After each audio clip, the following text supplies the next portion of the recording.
She ain't gonna be able to run. They'll follow her everywhere now. They want her organs. They want to take her out now. Her and my parents. They're all gonna think they're gonna run until they find out that they're fucking gonna get killed wherever they are. Sucks to be you. They'll chase your ass down, believe me.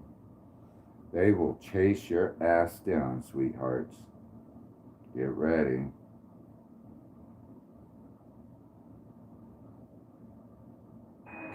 You were dealing with somebody that was in a cult of reptiles that were doing magic on you. They're being exposed for what they're doing, trying to MK Ultra you. Everything is getting exposed. The MK Ultra. Now they're in a whole lot of spiritual quicksand. People, exes from your past, they tried to make you homeless. Now they're in a tangled web for deceiving you. So they were doing a whole smear campaign on you and trying to keep it secret. They deliberately orchestrated efforts to destroy your reputation, your credibility, your social standing through lies, gossip, manipulation. They're very narcissistic. They have narcissistic tendencies. The goal is to isolate you. Arson, something about arson can be significant. So they could target and control you, and they did this with this whole cult. There was somebody narcissistic that wanted you to chase them. They did malicious rumors in order to triangulate you and humiliate you. For whoever I'm speaking to, if you haven't, maybe you have been, but you need to document any evidence and go no contact. Some of you may need to seek legal counsel or for defamation of character. Oh, it will come. Somebody could be a cancer.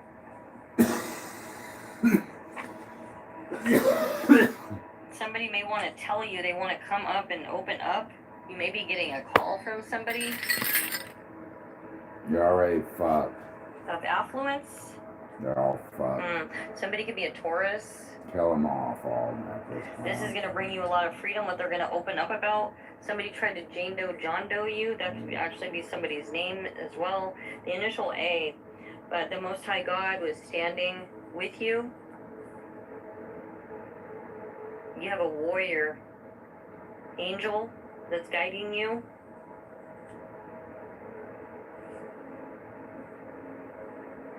Okay, so this could have been very taxing on your body, whatever they did to Jane Doe to cause like okay, I'm hearing panic attacks.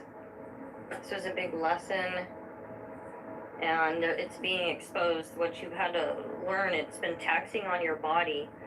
Somebody's immune system, somebody could be in their 50s, 60s, 33, 66 could be significant. 2020 or 2012, Scorpio, November 2nd, 2011 could be significant.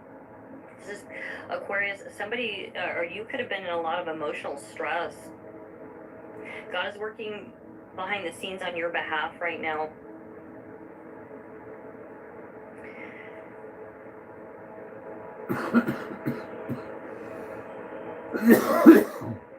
Psalms 121:2. My help comes from the Lord. Yeah, I want my family dead at this point. They wanted me dead, now I want them dead. And I'm sure it will happen. They're all going to go down. There's someone out there that wants to take them out.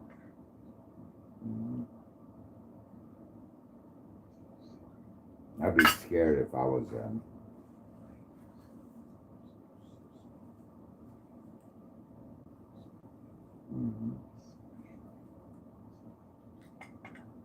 Yep.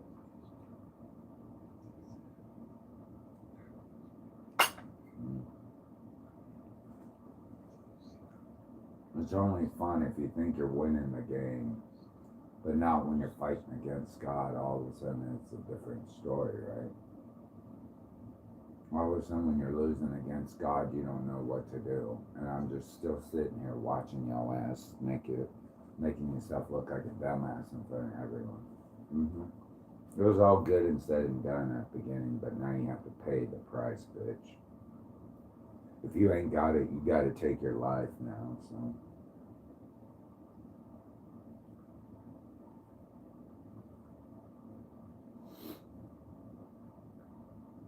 Yeah, I'm gonna make this a big deal today.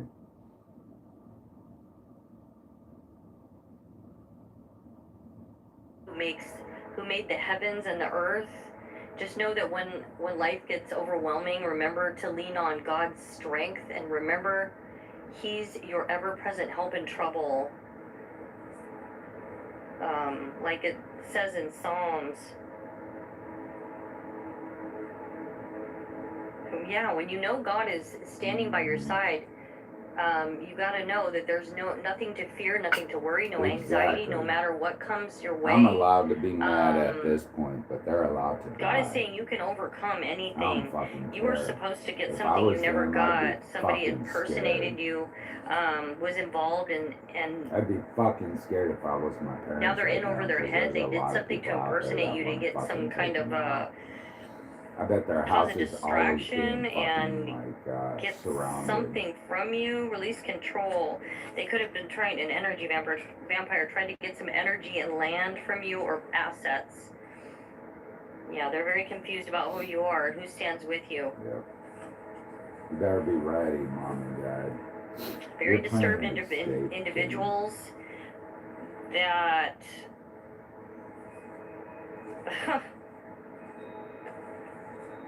they're being exposed for poisoning you and possibly a car wreck. Rejection was part of your redirection, God is saying. The MK Ultra beta programming is being exposed. These wolf in cheap soap clothing. The secret's out about them trying to sacrifice you and scapegoat you. Yeah, somebody was trying to impersonate you and scapegoat you. Now they're in jail. They're going to jail, or they're going to be God's, they're imprisoned in their mind. They can't attack you because your energy is not, they can't find your energy anymore. Keep raising your vibration, it's very important. Yeah, they're very confused about who you are. Yeah, fear not, for God is with you. And there's been a divine intervention. You put your foot down, they treated you like crap. They cursed their entire bloodline for coming for a chosen one, and Archangel Raphael is here. Take my parents out, kill them. Time to get closer to God and Yeshua. Now they're in limbo and you're very guarded. They didn't take you seriously at all. They didn't realize you were so gifted. And somebody trying to hide your light in a courtship is now going homeless. They used to make they were making inside jokes about you. You're a light worker that's leveling up. Now you bruise their frail ego because they thought they had it in the bag. Now they don't. There was a mother figure that was in on this as well. They tried to frame you and love bomb you.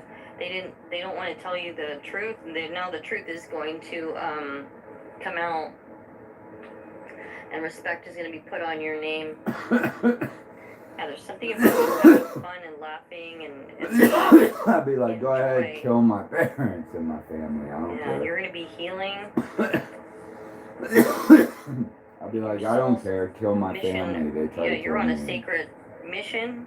You're a pure-hearted soul. You create a sacred space wherever you go. You're ghost on these people now. 777. This is the great reset. I'm hearing purge. You're purging, and you're on your soul's mission and purpose. And you cracked the code on this. Online.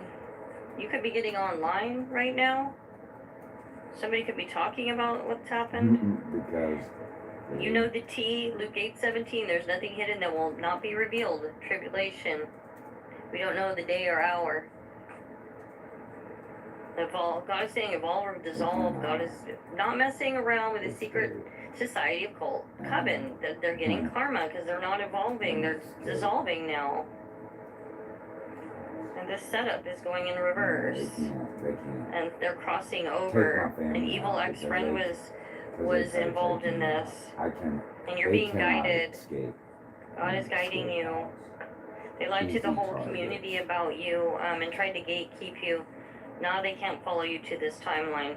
That they know a corrupt lawyer that was in on it as well, and they're going to be come here and get exposed for traffic and RICO. And your money's getting straight and flowing, and you're overcoming all obstacles. And the first will be the last, and the last will be the first, soul family. Yeah, they put you in danger and tossed you out like trash.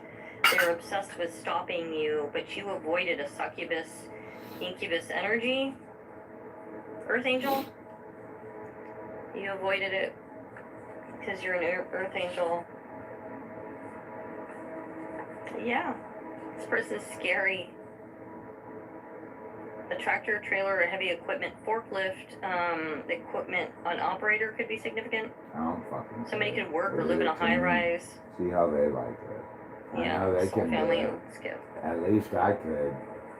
Sucks to be there. Lock them You're down. stepping up to the See plate. how they like it. Most High God is mowing the lawn, exposing the snakes that stole your land. Watch my Somebody was sister grooming fucking you, a scramble. thief, and you're going to be harvesting. Somebody hid something inside a shed, and they were addicted to you. They could have been taking some keys to your home, or something about keys being somebody collects keys.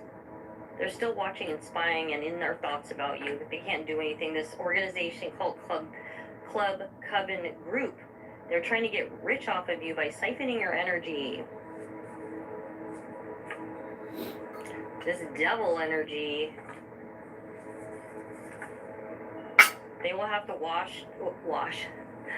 They're gonna have to watch your wishes get granted and your dreams come true. Yeah, because you're not giving your power away. They assumed they assumed you're weak. Now they're being haunted. Because you're protected by a ring of fire, and you're getting it back sevenfold. You dodged a major bullet. Soul family, I love you all so very much. Until next time, God bless you.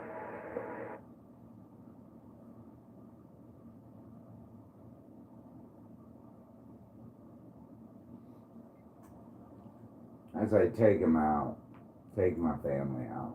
I don't fucking care. They're easy targets. My sister will fall the first day. My mom will fall the second day. My dad will fall the third day. And you guys can take whatever you want from that. So, good luck. They try to take me out. See if they can handle it. My mama will be screaming and hollering for help.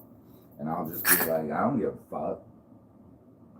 Right now, I'm eating Chinese food, you fucking gook bitch. From Hong Kong buffet, I'm eating a whole feast of it while you're sitting in your escape house starving to death, hoping and praying and wishing that somebody come and help you with your broken face. Anywho, take him out. I don't care. Take him out. I don't care. You guys can keep the money. It's all yours, no matter how you want to chop them up. I just chop them up and send their fucking organs away. See how they like it. I know my sister's fat, juicy, and wet, too. A lot of guys would like her. Work her over before you fucking send her off to the farm, body farm. She likes to be used as a fucking pocket pussy. That's her abilities. Yeah, hoe. Big, fat, stupid hoe. Enjoy, everyone. All the money's yours when it comes to them, so I don't want it.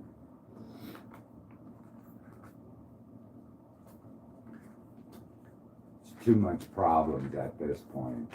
They cause too much problems. It ain't worth it.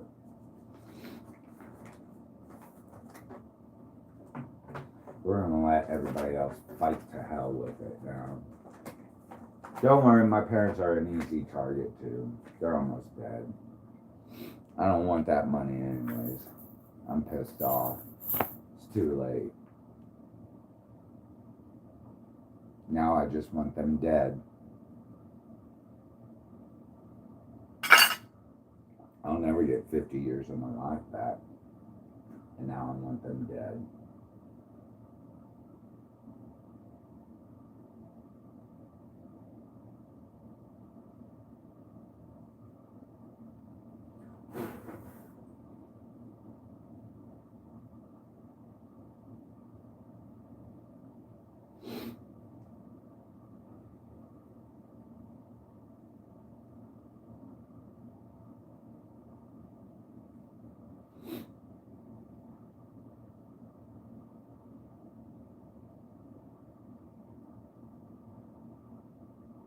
So I've been off my medication, my HIV/AIDS medication, for like a month now.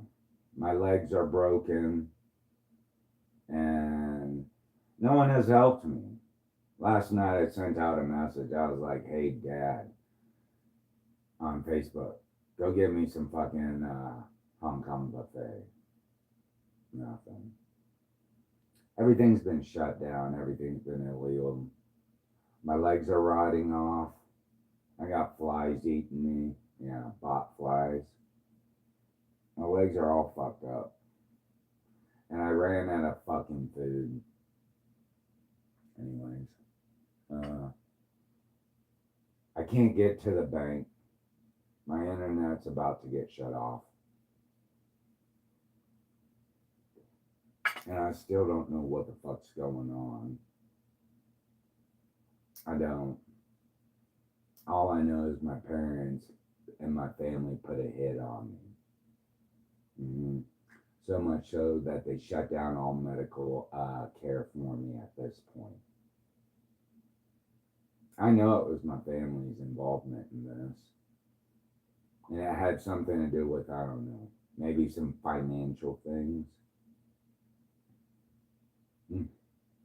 They wouldn't survive what they put me through in the past month. They'd be out by the first day, and y'all can keep the money that you get from them. So, anyways, I've been in an escape house for the past fucking month with broken legs. And nobody has helped me. Not a single person. And especially not my HIV/AIDS case manager, who I've been eliminated from being provided medical care for my HIV/AIDS, especially after they gave me those injections and they fucked up my leg. Cabanuba. And they had the audacity to come looking for me the other day here at my apartment to put some more in my legs, even when they swelled up and I couldn't even fucking walk. So I'm looking at fucking suing Cabanuba for physical damages and debilitation. Cabanuba is looking at being shut the fuck down after this is all said and done. Unless they go to that lady, Kendra Smith, nurse LPN, and Dr. Peterson, Leah Peterson, and fucking put him on the electric chair. So, anyways, this is the, and also Noelle Schreiber and her husband, John Schreiber. They all need to go. You know why? Because I'm going to show you something that they were supposed to authorize a long time ago, but they didn't. It might be a false document. It's called my Ryan White Part B insurance plan. It's been ineffective for years since Noelle Schreiber has become my new HIV/AIDS case manager. I could only wonder what what's his name? Jamie Thorsten? Yeah. Jamie Thorsten would think of this, just out of curiosity. I mean, he's in charge of that, right? Jamie Thorsten. He's always been in charge of it, as far as I know.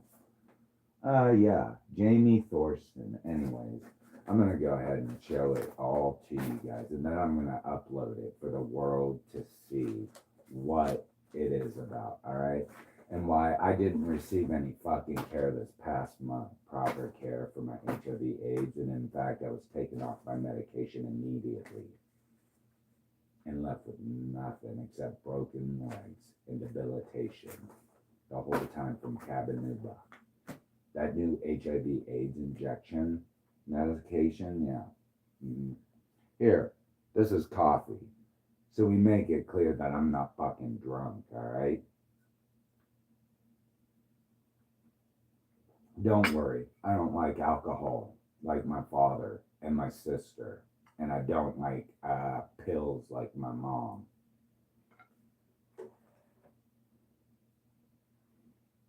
Anyways, here it is, right here.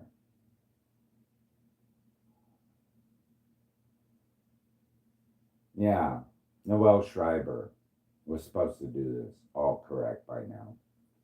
I should have, let's see, I should have been at this point right now, right here. Ambulatory outpatient medical care copay. Yeah, I should have had that by now. It's been over a month, and I still haven't received this right here. The ambulatory outpatient medical care copay. Because both of my legs are broken because of the Cabenuba medication. Let me show you what Cabenuba is. I've even got multiple documentations of it. Of the doctors telling me they need to put more of this shit in me. Yeah. They've been telling me. I can show you multiple. You guys want to see the documentation? I got it here. I'll let you look at this for a while before I do that. Just so we're on the same fucking page with each other, all right? Here you go. Read that. Keep that in your memory bank, because we're going to go through everything one more time, because it looks like somebody's in big fucking trouble right now. And it's not me. Not me. I mean, we're probably talking death penalty at this point if we find out how many times this has happened to people and how guilty they might be, and they might have to fucking run. But, you know, extradition laws, they don't only have, the only place I can think of that does extradition laws are fucking Africa to the United States. And you better goddamn well please that your white ass isn't seen as a fucking target in Africa, sir and ma'am. They don't like white people in Africa. So I've heard. Yeah. That's probably the only place you won't have an extradition law. Yeah. You know what an extradition law? When your ass gets sent back to the United States to get in trouble. Because nowhere in the world will not disobey President Donald Trump in the United States, because this would make a great story for the United States to watch and see around the world. Anyways, so we've already made it clear that, you know, Kendra, we've seen this 1,000 times, if not more. This whole fucking email from start to finish, right? It's so redundant and moot at this time that it just makes for good entertainment, right? I mean, come on. All right, it's such good entertainment at this point. I can't even stop. Like, you know, blockbuster hits all over the fucking place. What's the next segment gonna be about? Anyways.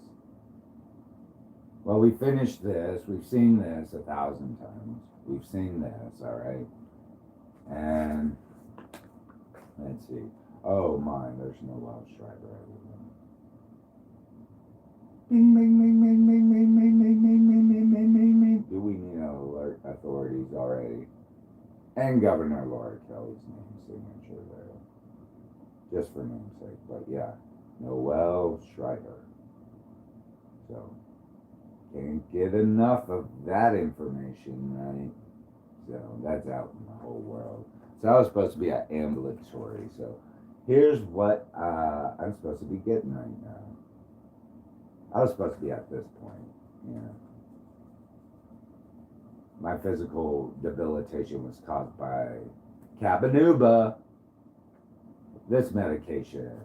Yeah, it was caused by this medication. So I'm fucking like taking this company under after I'm done with all this said and done. Looks like they're gonna buckle under because of one bad fucking decision. Yeah. Ask Nurse Kendra Smith and Dr. Leah Peterson from Salina Family Healthcare. So, and Noel Schreiber and John Schreiber. And why I don't have this anymore. Why do I not have this? Which deals with HIV/AIDS insurance. But anyways, it's called Ryan White Part B, participant card. It's too late now. It's beyond, my legs are beyond repair. And we've documented it nonstop. So right here, Ryan White Part B, Jamie Thorsten. Yeah, Kansas Care Through Housing, KU School of Medicine. Yeah. So he's the big guy in charge of this shit. I've dealt with him for like since 2013. Him and Diane Smith, or Diane Pancake and Kara Marlowe. These are the people. These are the people I've been dealing with since 2013. And just in the past couple of years, I've been dealing with Noel Schreiber. Noel Schreiber, yeah. Probably in the past, I don't know, 5, maybe less, 3 to 5 years, Noel Schreiber has been in charge of me. Yeah. You want to see my legs, Noel? Yeah, let's look at them real quick. Yeah, this is from the Cabenuba injection so far. They just keep getting swollen. I wonder when they start the amputation part right now. And you and your husband fucking go to prison for the death penalty because you probably did this to a lot of people I know already, right? Because I've been in this group for a while. We all have. We all talk. We all know each other. So, yeah. Look at that, man. Look what that created. Damn, can't even see my ankles anymore. So, yeah. Good luck. Good luck, man. Let's look at the bottom of my feet, just for fuck's sake. Right? Yeah. Good luck. Good thing I'm very good about hygiene, though. Should anyone have to go through this, make sure you do a lot of hygiene. A lot. Like, bathe every day with really good soap. Not that cheap soap, but like salicylic acid or acne shit. Just to make sure you don't get an infection and make sure you clean your house down really good. I know it sucks because you ain't gonna have any help. Ain't nobody gonna talk to your ass. Ain't nobody gonna get you food. Ain't nobody gonna do shit for you. Alright? But make sure you document this shit and get it out there. Because right now they're all fucking going down. Alright. Hopefully Jamie Thorsten sees this. Yeah. I hope you see this, Jamie. I hope it helps your case. Because you don't want to go down with those fuckers. It's been nice talking to you, sir. Bye.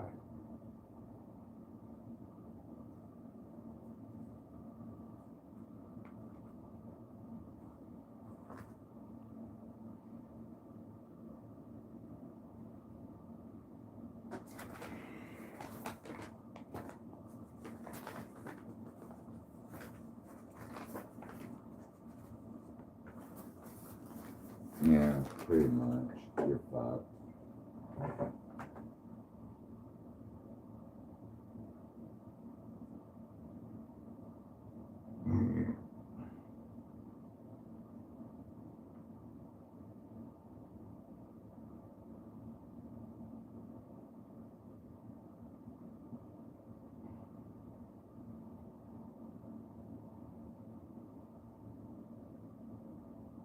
I don't think, like I said, I don't think Africa has extradition laws, so you be you. You decide you. I don't think a white chick and a white dude in Africa is a good idea. I think actually it's a really bad idea. Honestly. So I've heard. The moment you step off that fucking plane, you're already being watched and followed, so yeah. I'm sure they have a pretty good organ trade trafficking scheme there. Anyways.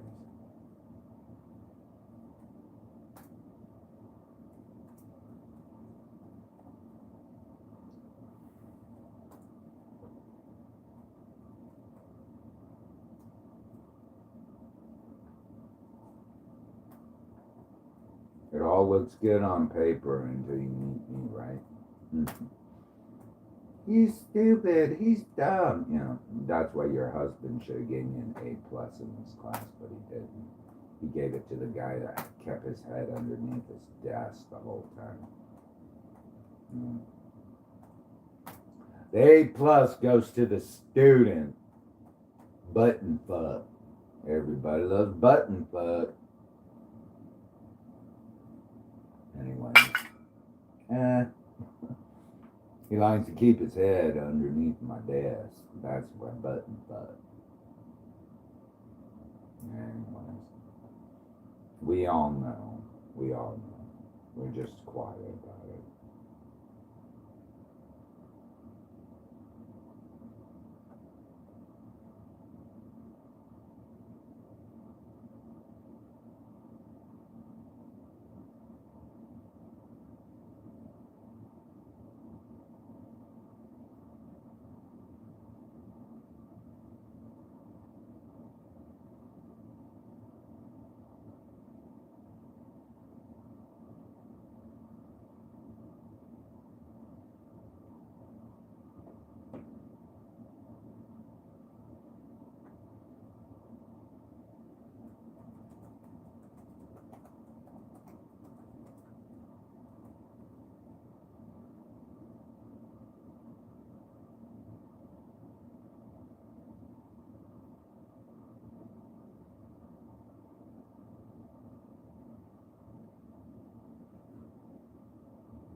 Does Africa have extradition laws? Probably not. They're probably just like you have to go to Angola or some shit like that. But they don't have water in Angola, so yeah. Good luck with that. They don't have water, I heard, in Angola.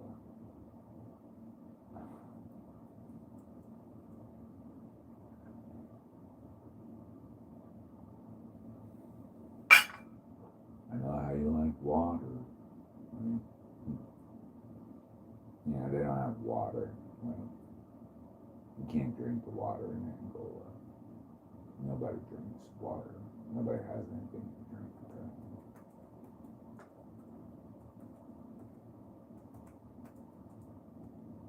Okay? In some parts of Africa, they like to eat humans too. So I've heard. So I've heard Africa.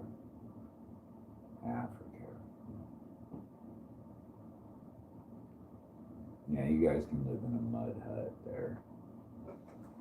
Swapping off bot flies off your body like me right now. Have fun. Nothing like beating bot flies off of you while they're trying to eat your dead flesh, right?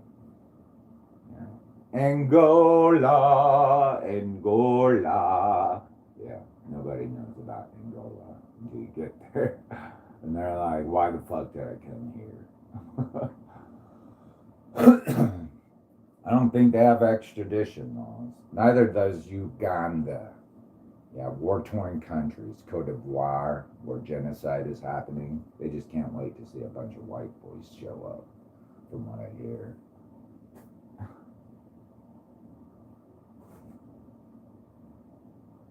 Just saying.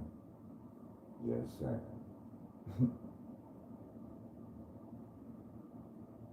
Yeah, Dubai has extradition laws, don't worry.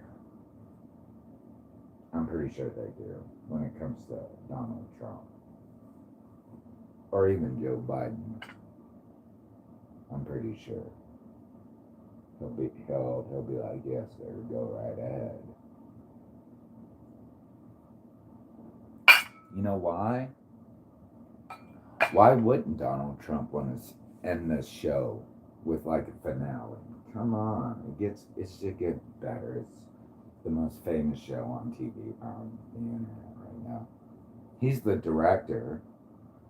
You know, he's got to keep the storyline going if people are gripping on. If it ain't this good so far, I can't imagine how much better he can make it at this point. He's the great builder, the great architect when it comes to this story. Right now, my story is just boring. It's an old man bitching and complaining all day at this point. I can't imagine where the action in an adventure is. Like, you know what I mean? I can't imagine. I'm just sitting here. It looks like my neighbors are always getting beat the fuck up when they come home every day, though. I'll tell you that. They're not so chirpy anymore. I don't know what's going on, so. Before they made me feel like shit, like they had me in a trap. No, I don't know what their deals are. I really don't. A lot quieter. So I'm just assuming they're plotting and planning for their next move. I don't know. Like I said, they're all hanging out with each other all of a sudden. I was like, are you serious? You want to hang out with Fat Debbie Cakes? I mean, for real, dude. That's embarrassing. Even I know not to hang out with her in public. I'm sure a lot of people do.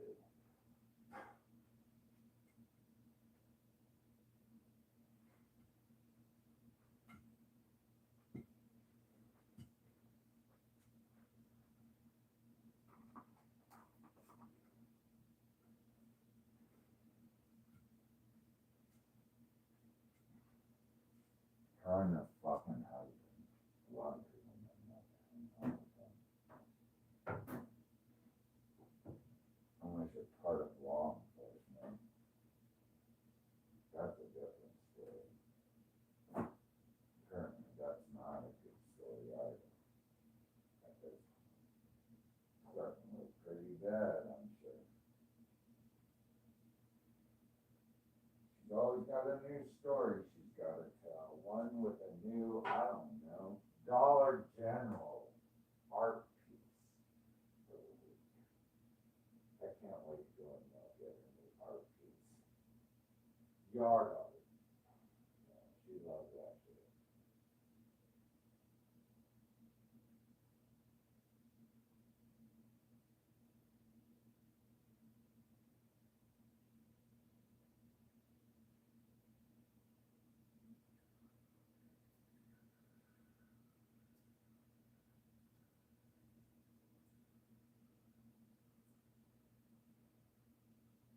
I personally wouldn't get wrapped up in that kind of illegal activity, honestly. I would not.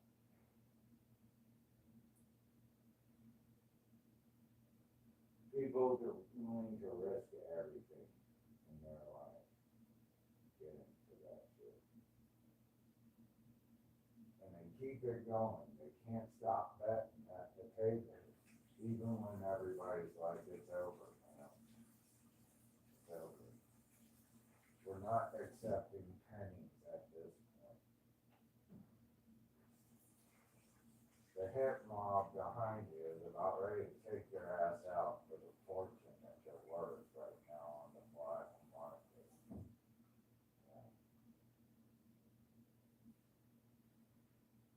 Yeah. I'd be like, man, you got enough skin on you for 50 families of burn victims, you know what I mean?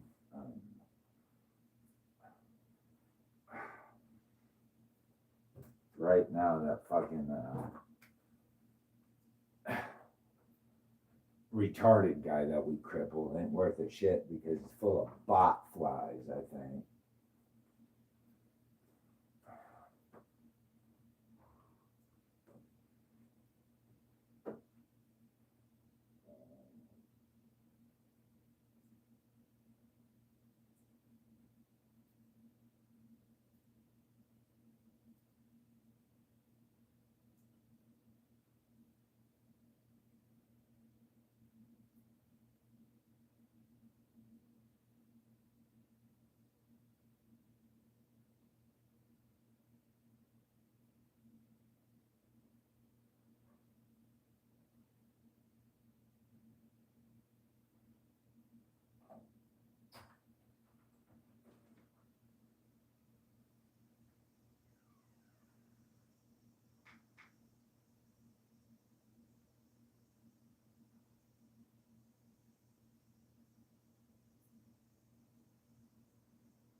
My story hasn't changed. As far as what's going on the outside, I have no fucking clue. None. All I know is I'm not getting the help I needed. Like I was supposed to. I can't imagine how good it's out there at this point. I can't imagine what it looks like out there. I just can't imagine what the director's storyline is at this point. I don't know. I have no clue. All I know is I'm a one-man show right now listening to a bunch of tarot card readings. That's all. I'm trying to survive the next day. Fuck.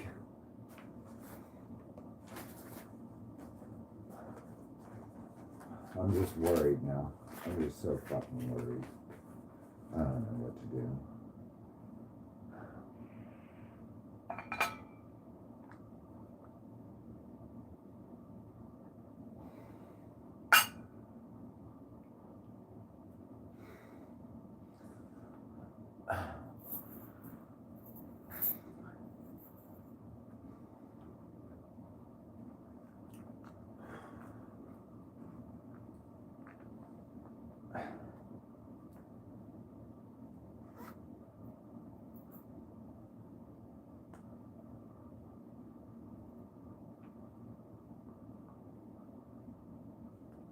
I think I want to listen to a song. I don't care at this point. I just need to relax.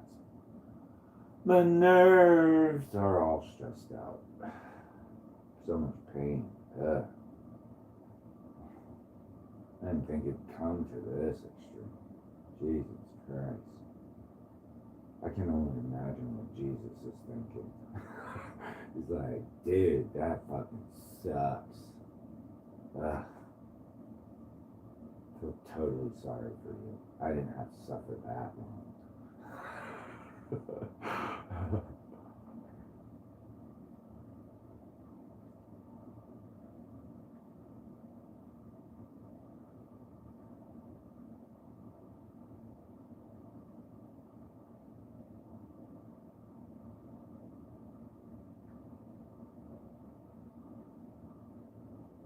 I need a new song. What's a good song to listen to? I just need to relax at this point. My head is just like...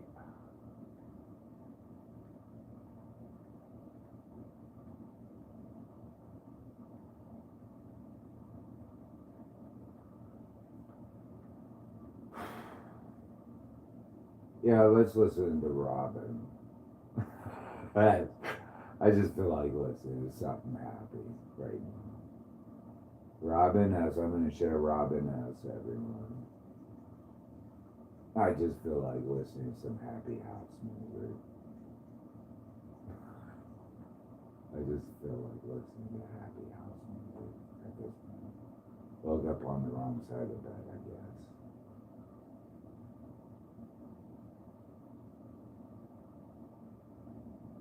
Happy Sunday, everyone.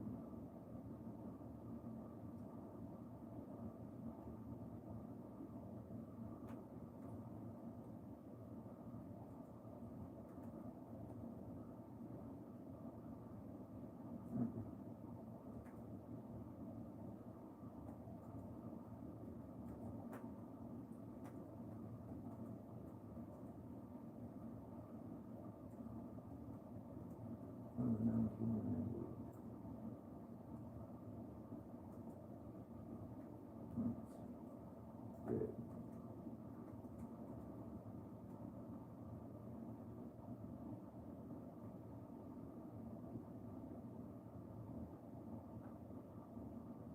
Actually, I don't want to listen to that one.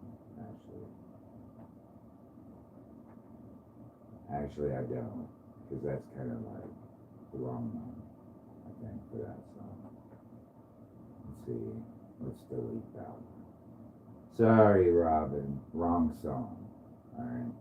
We're going to do this one. This one's more important, I think, at this point than any other one. We all need this.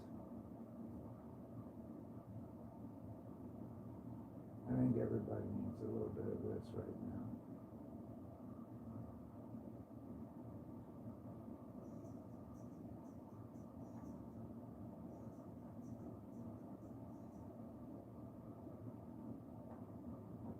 Takes me back to when I was a kid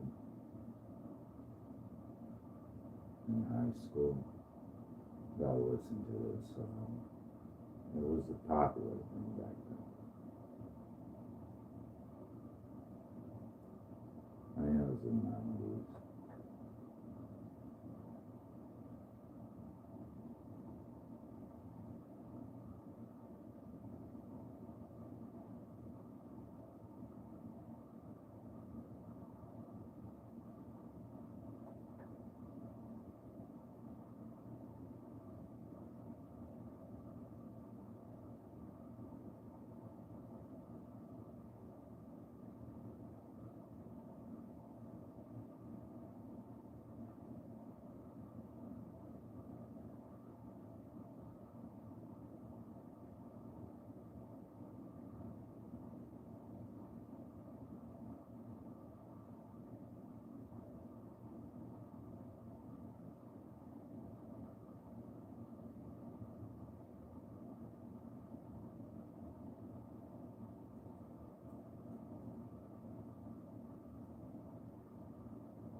It is a hit tune, ain't it? House music.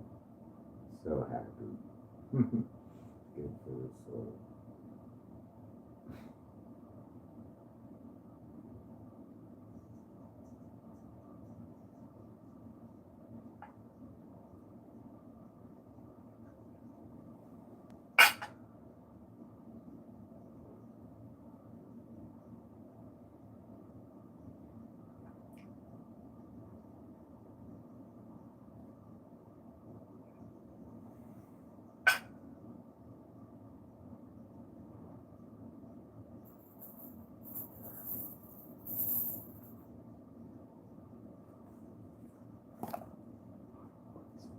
Is I had more than my share. I'm tired of giving my love and getting nowhere, nowhere. What I need is somebody who really cares. I really need a lover that wants to be there. It's been so long since I touched a haunting hand. The line, and I hope you understand. So baby, if you want me, you got to show me love. The words don't so easy to say, but you got to show me love.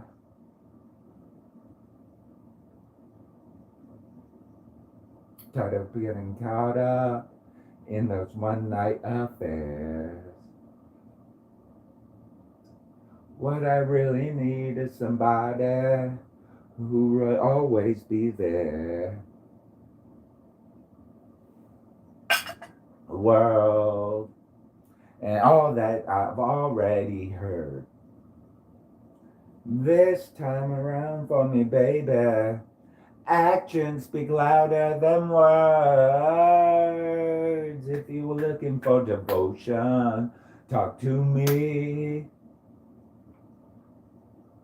Caught up in the heart in my hand, because my love is guaranteed. So baby, if you want me, You got to show me love. Words are so easy to say, but you got to show me love.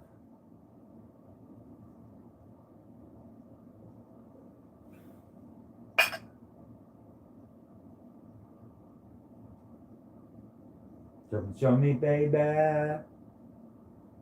Got to give it to me, give it to me, give it to me, yeah. I don't want to be someone upon me. I need your love. Show me, show me, show me, baby. Give it to me, give it to me. I am not a toy, I'm not a plaything. You got to understand if you're looking for devotion, talk to me. Caught up with your heart in your hand. Because my love is guaranteed.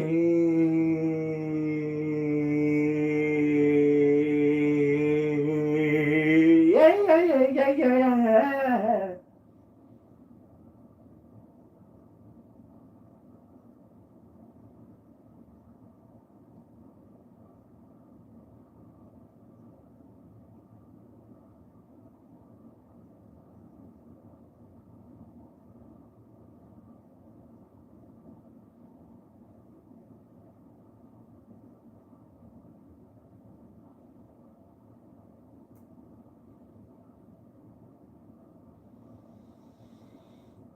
Still a pretty song, ain't it? Still a pretty song after all these years.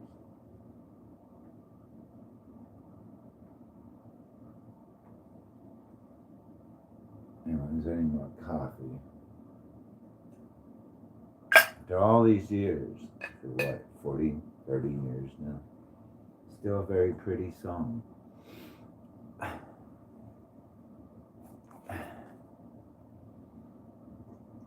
I think it's one of the prettiest songs in house music, though. I do think so.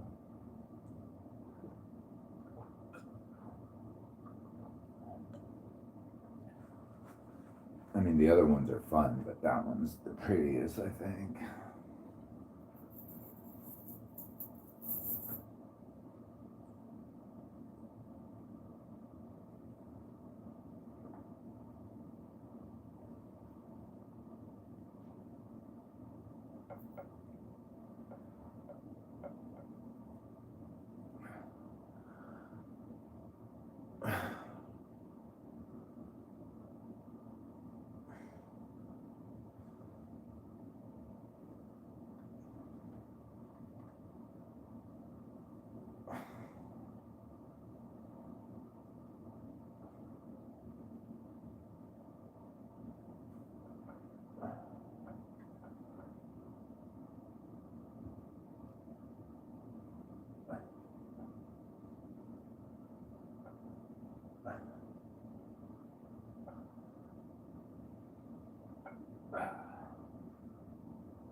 Oh, no.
Keep losing money, time, energy. Like at some point, you think you're achieving goals. You're living your life and having the idea, but at the same time, you're feeling like hell because ain't nothing working out. So you're just getting paid out a bunch of dumb shit, a bunch of crooks who don't know what the hell they're talking about or doing. They're just making up new stories each week. How the fuck you know what I'm up to? I haven't seen your ass in over 20 years. The last time you came over for like 10 seconds to throw fucking like chicken dinner at me. Where your dog eats duck. I mean, the fuck? Go fuck yourself. Yeah, go get your dog some more duck. He's gonna taste real good when you're hungry. Sorry, but that's just the truth. You didn't fatten up that little pig for the right day to slaughter him for your days of hunger. I know Mish and Dad can't go out or can't go with a day, shit, not even a day, an hour without eating.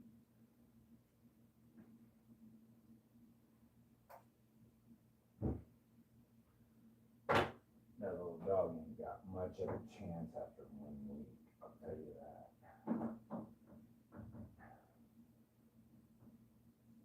I don't think Mish can go and eat garbage cans for very long when she realizes dang shit ain't doing that. Like a couple of bites, a couple of sips, and that's about it. Sounds good in theory, right? See, the reason why I'd go into jail for the 3 hots and a cot. I don't get that now. I can't imagine getting 3 meals a day. That'd be sweet. That'd be fucking sweet. 3 meals a fucking day. Damn.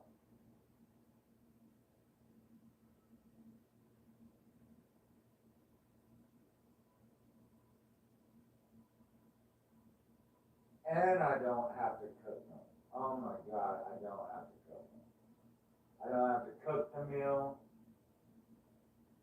If they got janitors, like, but I don't think they do. I don't think they do, but I'm real picky about cleanliness in the bathroom, so. Especially when it comes to if I have a cell to myself, y'all be taking the motherfucking shoes off everywhere, I'm sorry.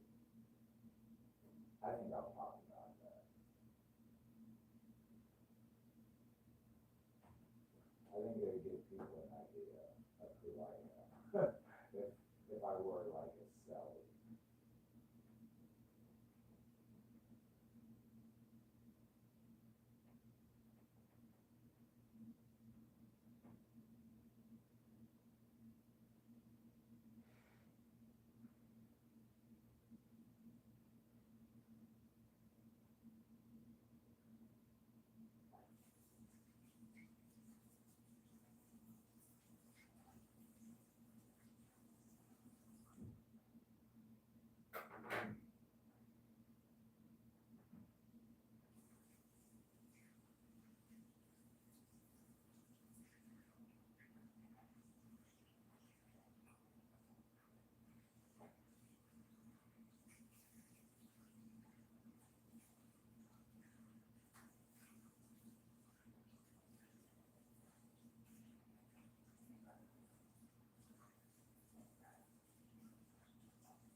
Ah.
So now I have to probably stop.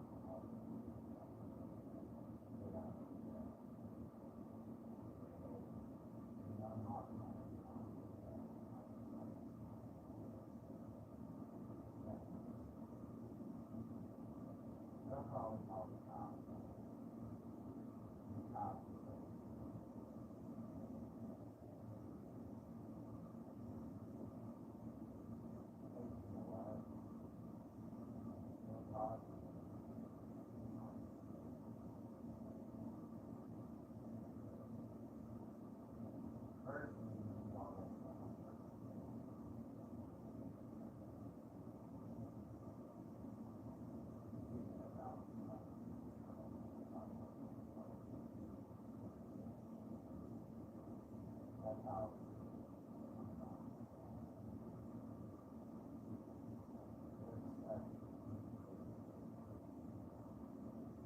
I don't get free high.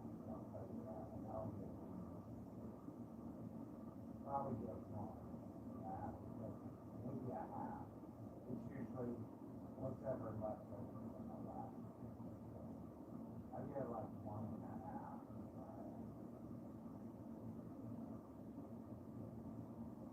I have to cook it. I have to cook it. This is the life I do. I don't get free high. I can't imagine what it's like to be so funny. Don't fucking know that. That happens.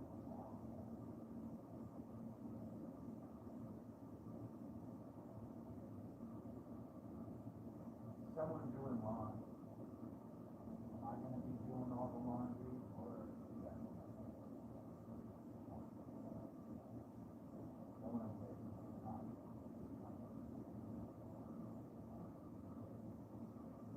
How about medical? Right now, I think money doesn't take probably long. Probably some, like, medication or whatever. But probably that full-blown weight. Full-blown. Behavior, wow. Anybody that comes up with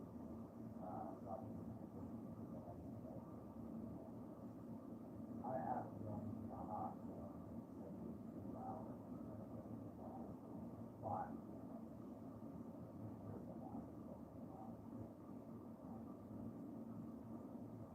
Not only that. Not only that.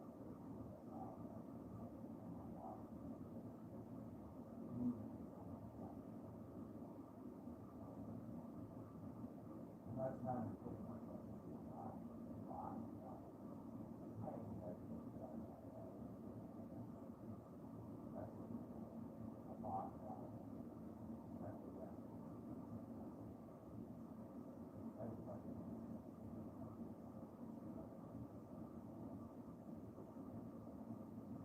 Not only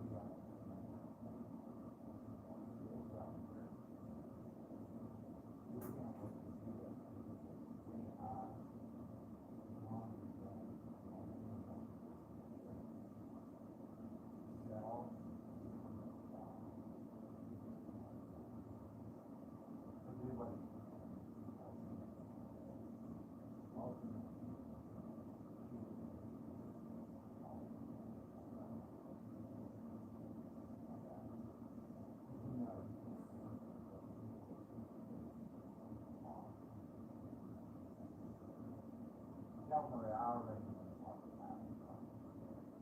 I've been making a lot of I'm going to talking about the work with the fuckers and one of the people I don't know already.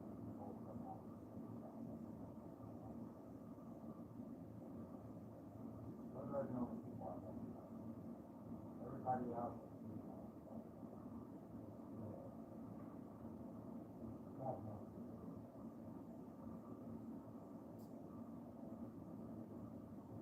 are these guys that are all parole that come out here for a short time? We were talking about that. What happened? Yeah,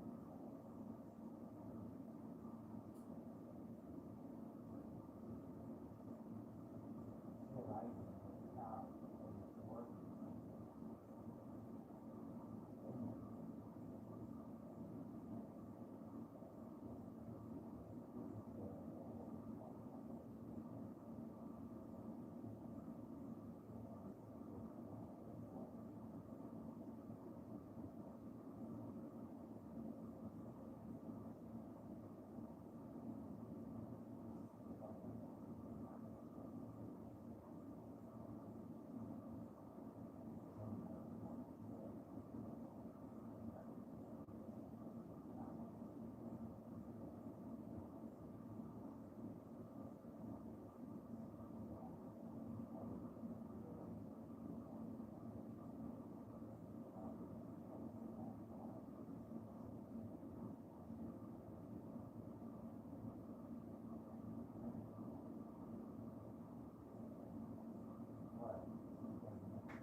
Florida.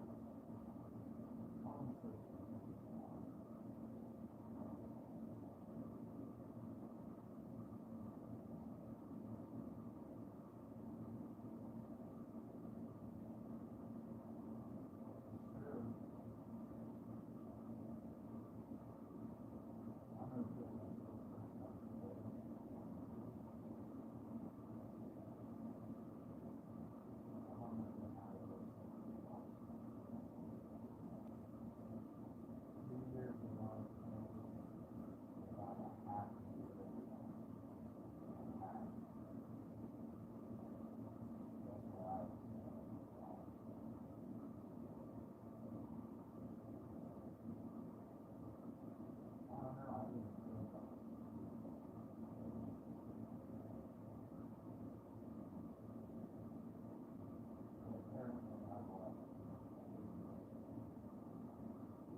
remember, you're 4 months off. You're not sorry. This is what it is. Sorry. Your glasses. These are the spots. Great. I can see that.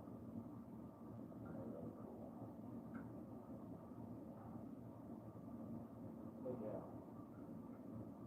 Unless you've been in Salina as long as I have,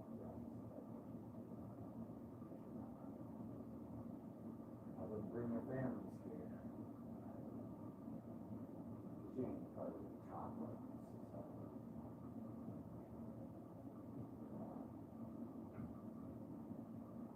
You're from Seneca, New York. You're from New Orleans, Louisiana. You want to see your kids. You want to see your mom and daddy. But you're always in jail or always having problems. Going to CKF or the psychiatric place, right? And you want to see your kids and you want to bring them up here, right? Because you miss them. And only to find out they ended up in an organization that I used to work for because you were found to be an unfit parent for whatever reason. And you lost custody to the state. And now they're living with someone that's just fucking psycho. But they run the show. They run the show. So I know. People in charge want your kids too. They want you and your kids. So it's all right. I'll be down there with you guys soon. I'm pretty sure. We'll talk about it then. I got a lot of stuff to dish on you about those people that you see every day in that place. I know who they are and what they're about. Believe me, you ain't getting help. You're only out for a little while. Not the long time. Don't think you bought your freedom for, I don't know, being a cunt rag for them. You're too valuable for that now. They need you 24/7 now. Anyways, hope you like your new job. Welcome to Salina, Kansas.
Yeah,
but you ain't getting out of Salina, believe me. You're here for the long term.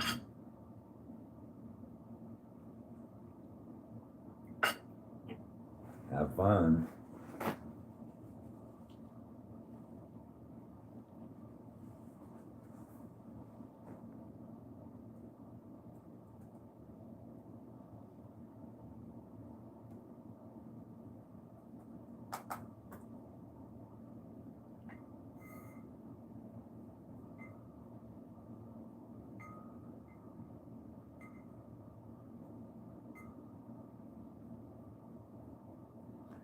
What do you mean I'm not getting out of Salina? You told me that. Yeah, all the girls, yeah, they tell that to everybody. Oh yeah, sure. Sure. Yeah, he hasn't talked about any ragtag fucking criminals at all in that, he's been talking about a lot of fucking upper echelon people.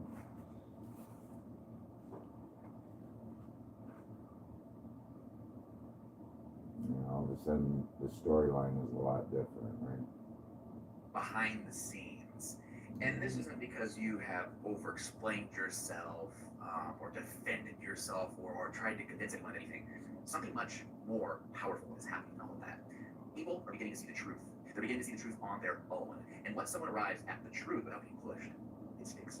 And it becomes impossible to ignore. Today's message is going to be so powerful for you. Your innocence is about to be proven. Before we get started, though, if you're new, you're welcome to the channel. My name is Matt, and I'm currently giving away a free Manifest What You Want in 24 hours meditation. MP3, the powerful meditations can help ease resistance and raise your vibrations when you in an optimal state to attain anything that you want in your life. Here's the link at the top of the description box below. Click it, download it, listen to it. I know you're going to love it.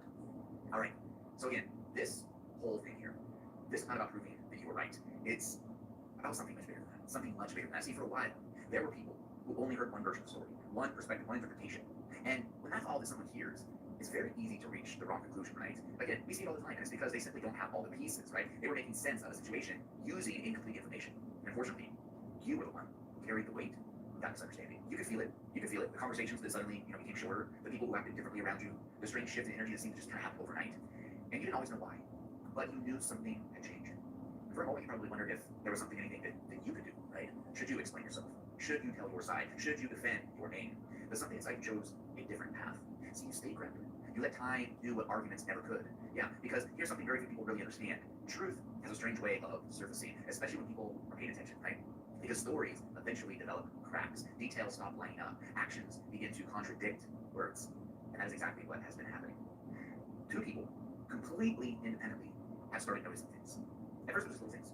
A conversation, that didn't make sense. A reaction that seemed exaggerated. A detail that maybe was completely left out. Nothing crazy or dramatic, right? But just enough to make them pause.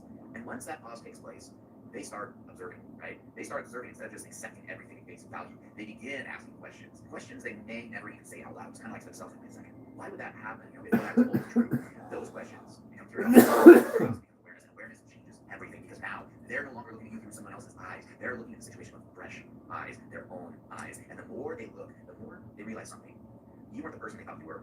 You weren't the person they were. In fact, you may never have been. They begin replaying conversations. They begin remembering moments, thinking back to interactions that they had with you, and suddenly those memories feel a little bit different. Things they interpreted one way now make perfect sense from another perspective. See, they remember your calmness and your patience, the way you didn't lash out, the way you didn't spend your energy trying to destroy anyone else's reputation. And now that calmness doesn't look suspicious anymore. It looks genuine. It looks like someone didn't need to fight because they already knew the truth. That is what's changing their minds. That is exactly what's changing their minds. Not one crazy, big, dramatic event. It's 100 small realizations building one until eventually.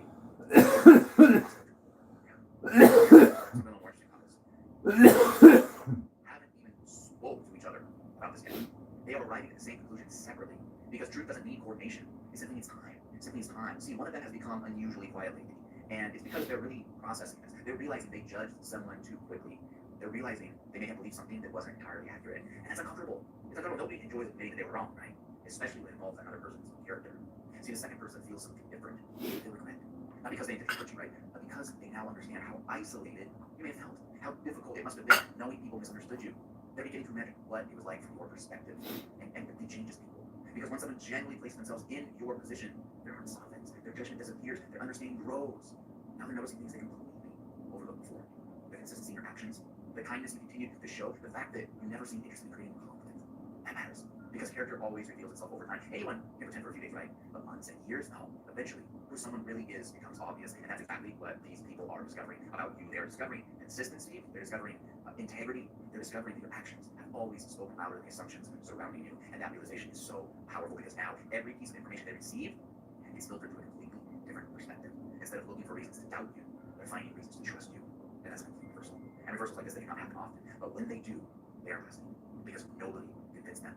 Nobody convinced them. Life did. Life did. Experience did. Observation did.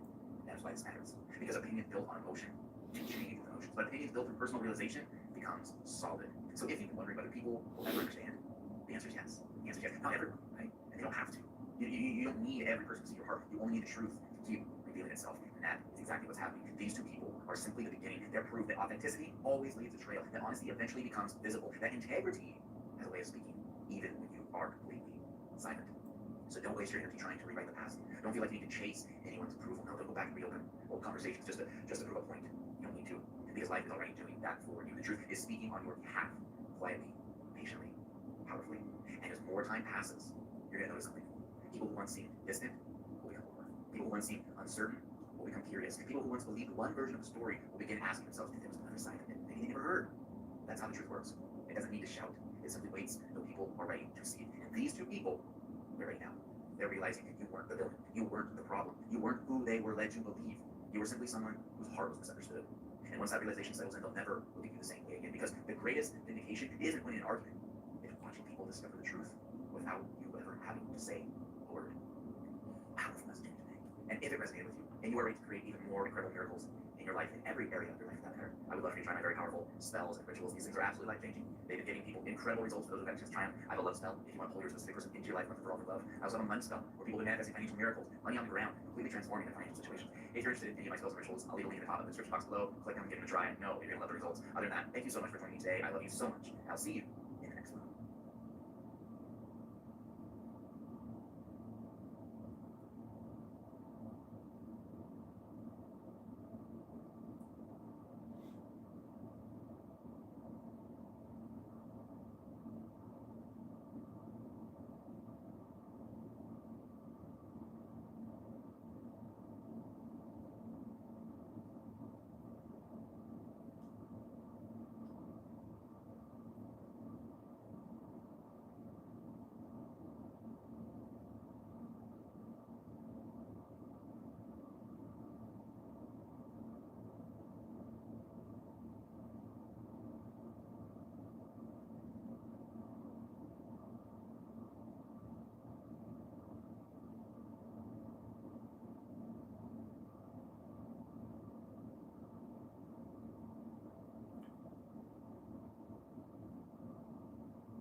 care what situation the child was in. There's always someone out there in their family that would bend over backwards for them, just to make sure they're safe and okay every time.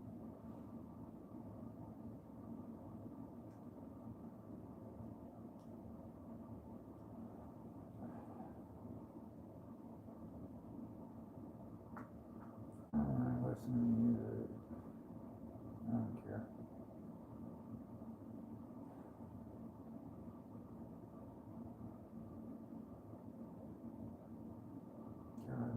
You don't necessarily get into relationships just to be in love. You actually get in relationships to get some type of lickback or some emotional revenge that you want like or society. Like that's what I'm saying. You might feel like have been abused, taken advantage of.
Mm-hmm.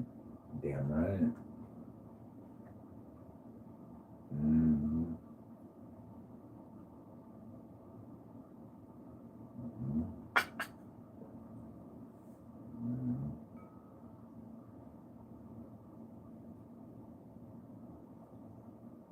Mm-hmm. Yep.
until I moved to Toronto. I was no longer like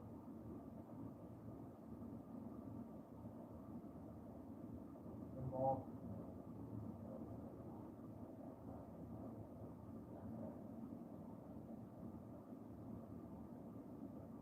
Even if we lived off late, for some reason, I was still being, exposed to those.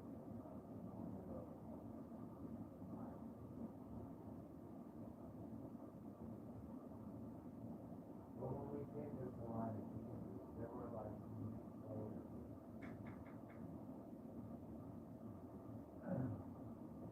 Unique players started off like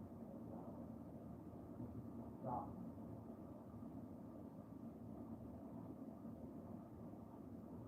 They've been consistent. I've been so mad.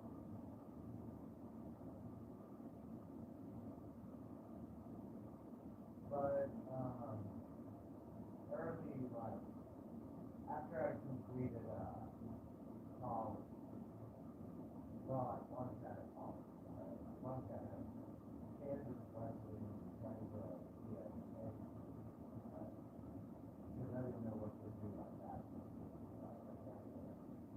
Find a job where English degree that.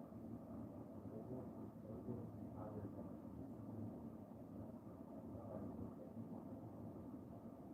even though I couldn't leave the university. So I went and applied for a job at St. Francis Community Church. Lost the terrible job. That was the grant writer. They like to collect kids like that. Know that? I'm not saying everybody that works there is like that.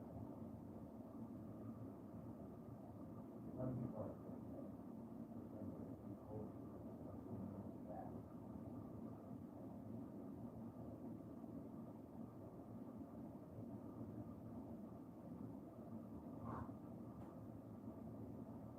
So yeah, I'd have to like let me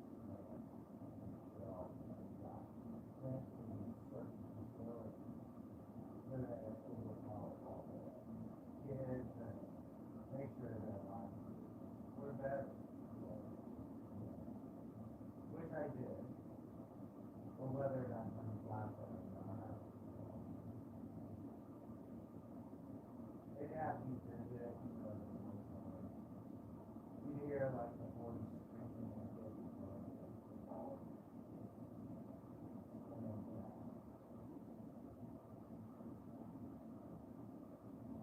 I don't think you have to wrestle down there and come to get all the time. Honestly. That's not the way to do it. I mean, sure, they always talk about their families. Their families are all safe. Their families are all south. Their families are all this and that. These kids are all bad and terrible. They live in poverty. They were once middle class, now they're like shit. Now they're all terrible. They keep going in and out of jail.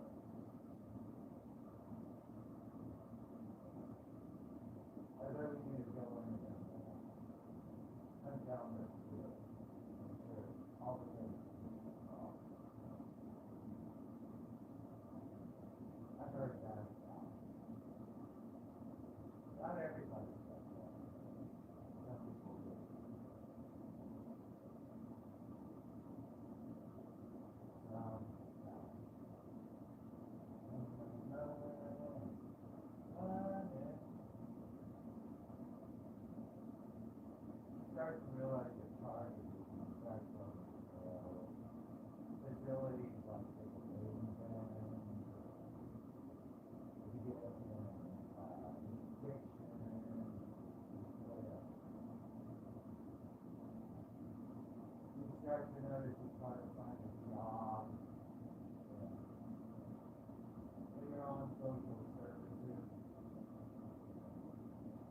all of a sudden, your kids are charged,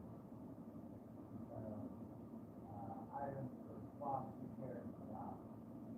Families that already collected from that one. And all the kids probably already got it. Maybe some of them like it, but, I don't know.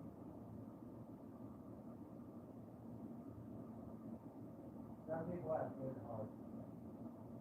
They really do care about the basic people. Some don't. They make it really clear that all of that.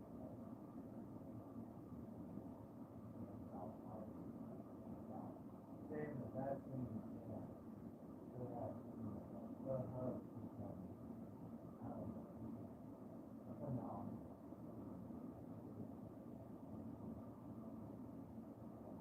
When I first got there, I thought, wow, yeah, these boys bring me back. We all work.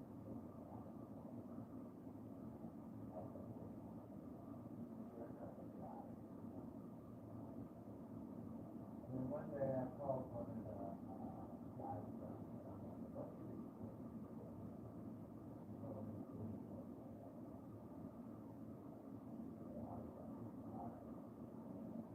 Gonna find better beds. But they find it. I'm not good at that.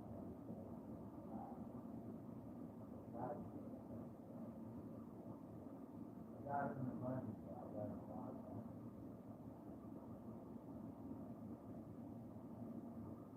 His beds were so old. I don't know what that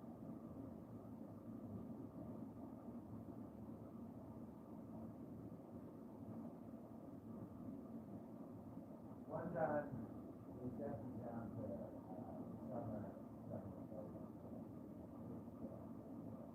Just for one day. We wanted to stay in the office. I was like, fine, I don't need it.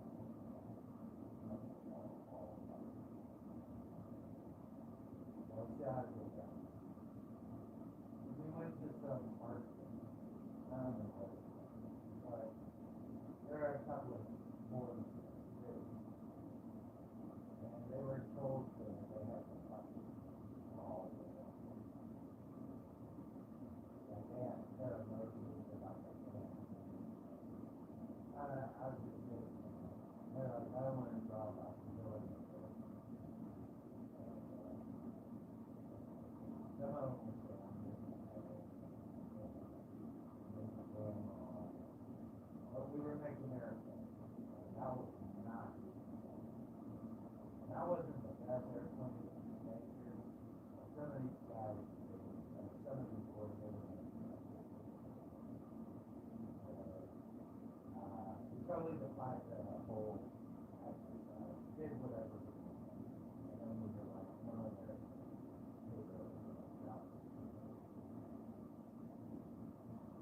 I think they like that better. Big question. After that, I go and do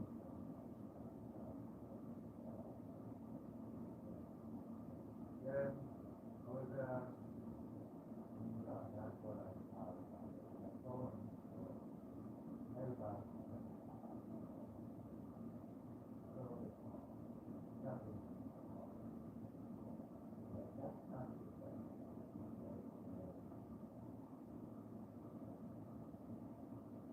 That would be my thing.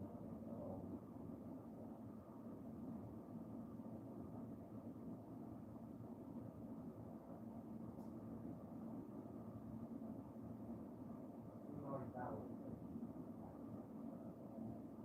one of the boys said, hey, I didn't do a good job.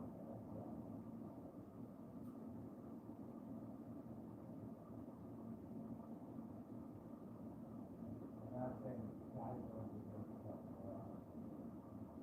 No guys do good stuff. We call them soft radical in Korea, but they want to move on.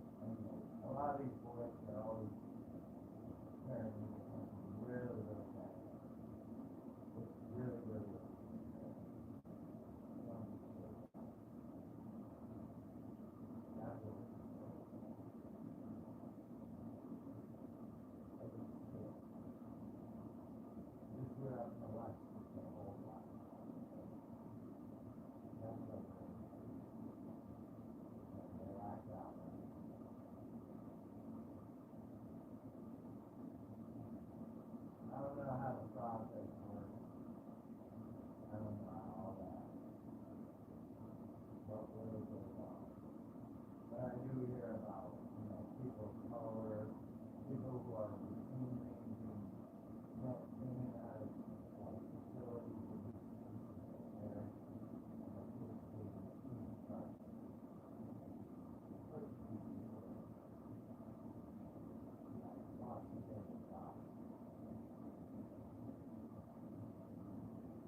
I wouldn't be surprised if those guys do that. A lot of people are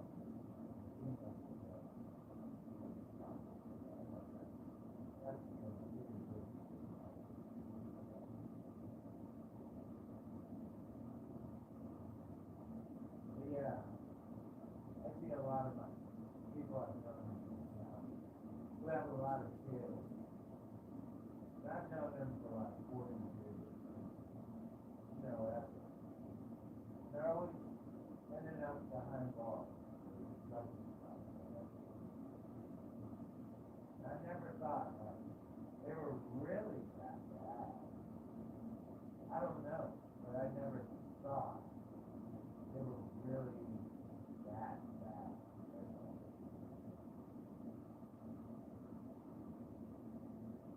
I mean, one street dog and the other one actually criminal. There's a big difference between us. Smoking weed, I don't know, whatever you want to call it. And constructing that church building on the street.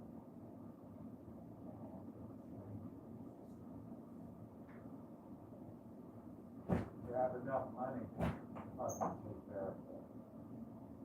But for some reason, they're always working the fucking ass off. And they're always getting arrested for dumb shit when they're working. They're always having to work to do this for such a or with their ass off. Whatever.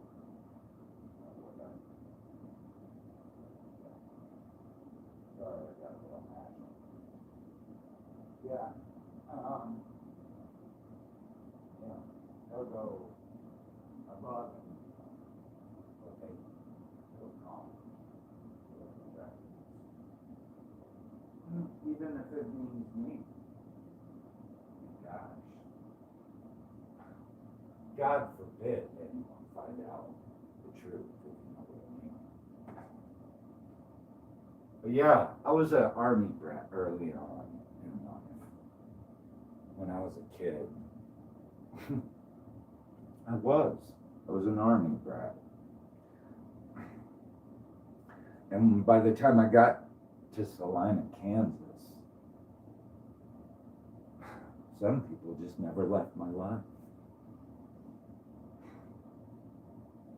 Until up to now.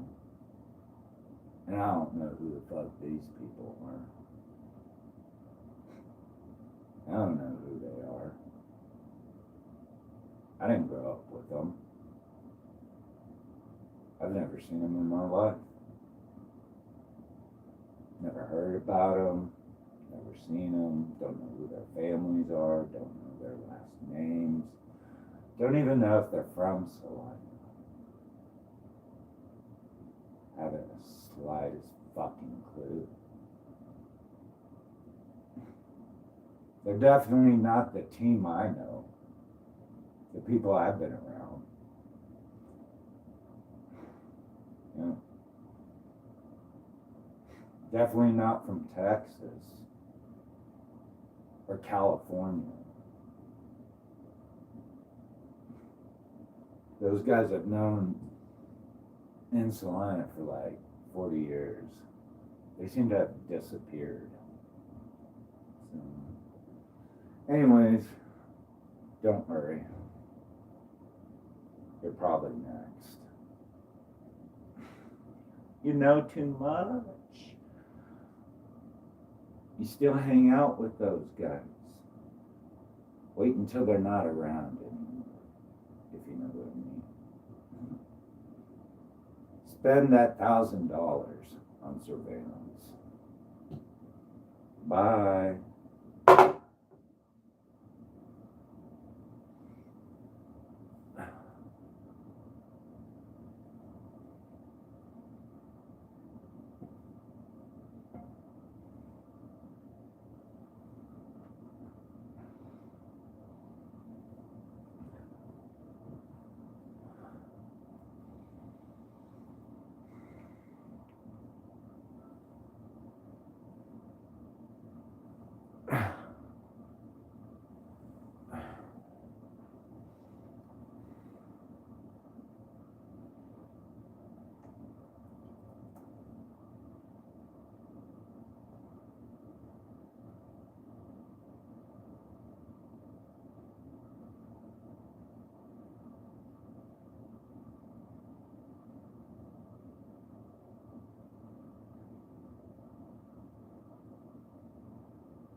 guys are getting back at it. It feels like Rocky.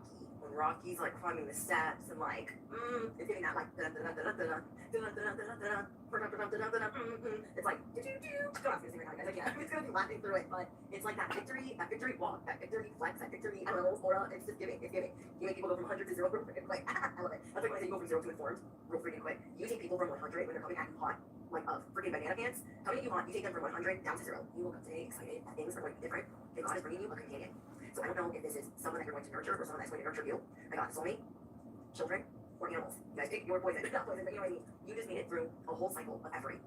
And now all effort has to stand down. You have the effort bowing down to you. It is time for you to build your dreams. It is time for you to focus on opportunities and play. It is time for you to have a better work-life balance and to be a whole lot more self-interested. You have all the leverage. That's something else that's here to say. You are taking care of your body differently, and you have all of the leverage. So I feel like whatever you did this last week was the last time you were going to do things a certain way. It's like you don't want to do it that way anymore. So all the things that you used to do, like little quirks or bad habits or things that you were dabbling in, you're like, yeah, I'm not going to do that anymore. You're honoring your vessel. You are defending your vessel. You are defending your soul and your mind. So you are getting ready for this spiritual boot camp, this mental, physical boot camp, but it's for yourself. It's because you're like creating it. I don't know how to explain it. You are creating a boot camp for yourself to get better because you now have the bandwidth where you didn't have the bandwidth before. Before you could not be bothered because you were healing. You were down on your strength. You were down and out and like crawling. And after making it through that, you were officially up out of the mud. And by the way, you make it look like being in the mud ain't that bad. You don't put the things that you've been through. It's very hard for people to guess your age. And yeah, you have an unconditional love coming in. I don't know if this is from a companion, a child, or an animal. So pick which one you've really been trying to call in.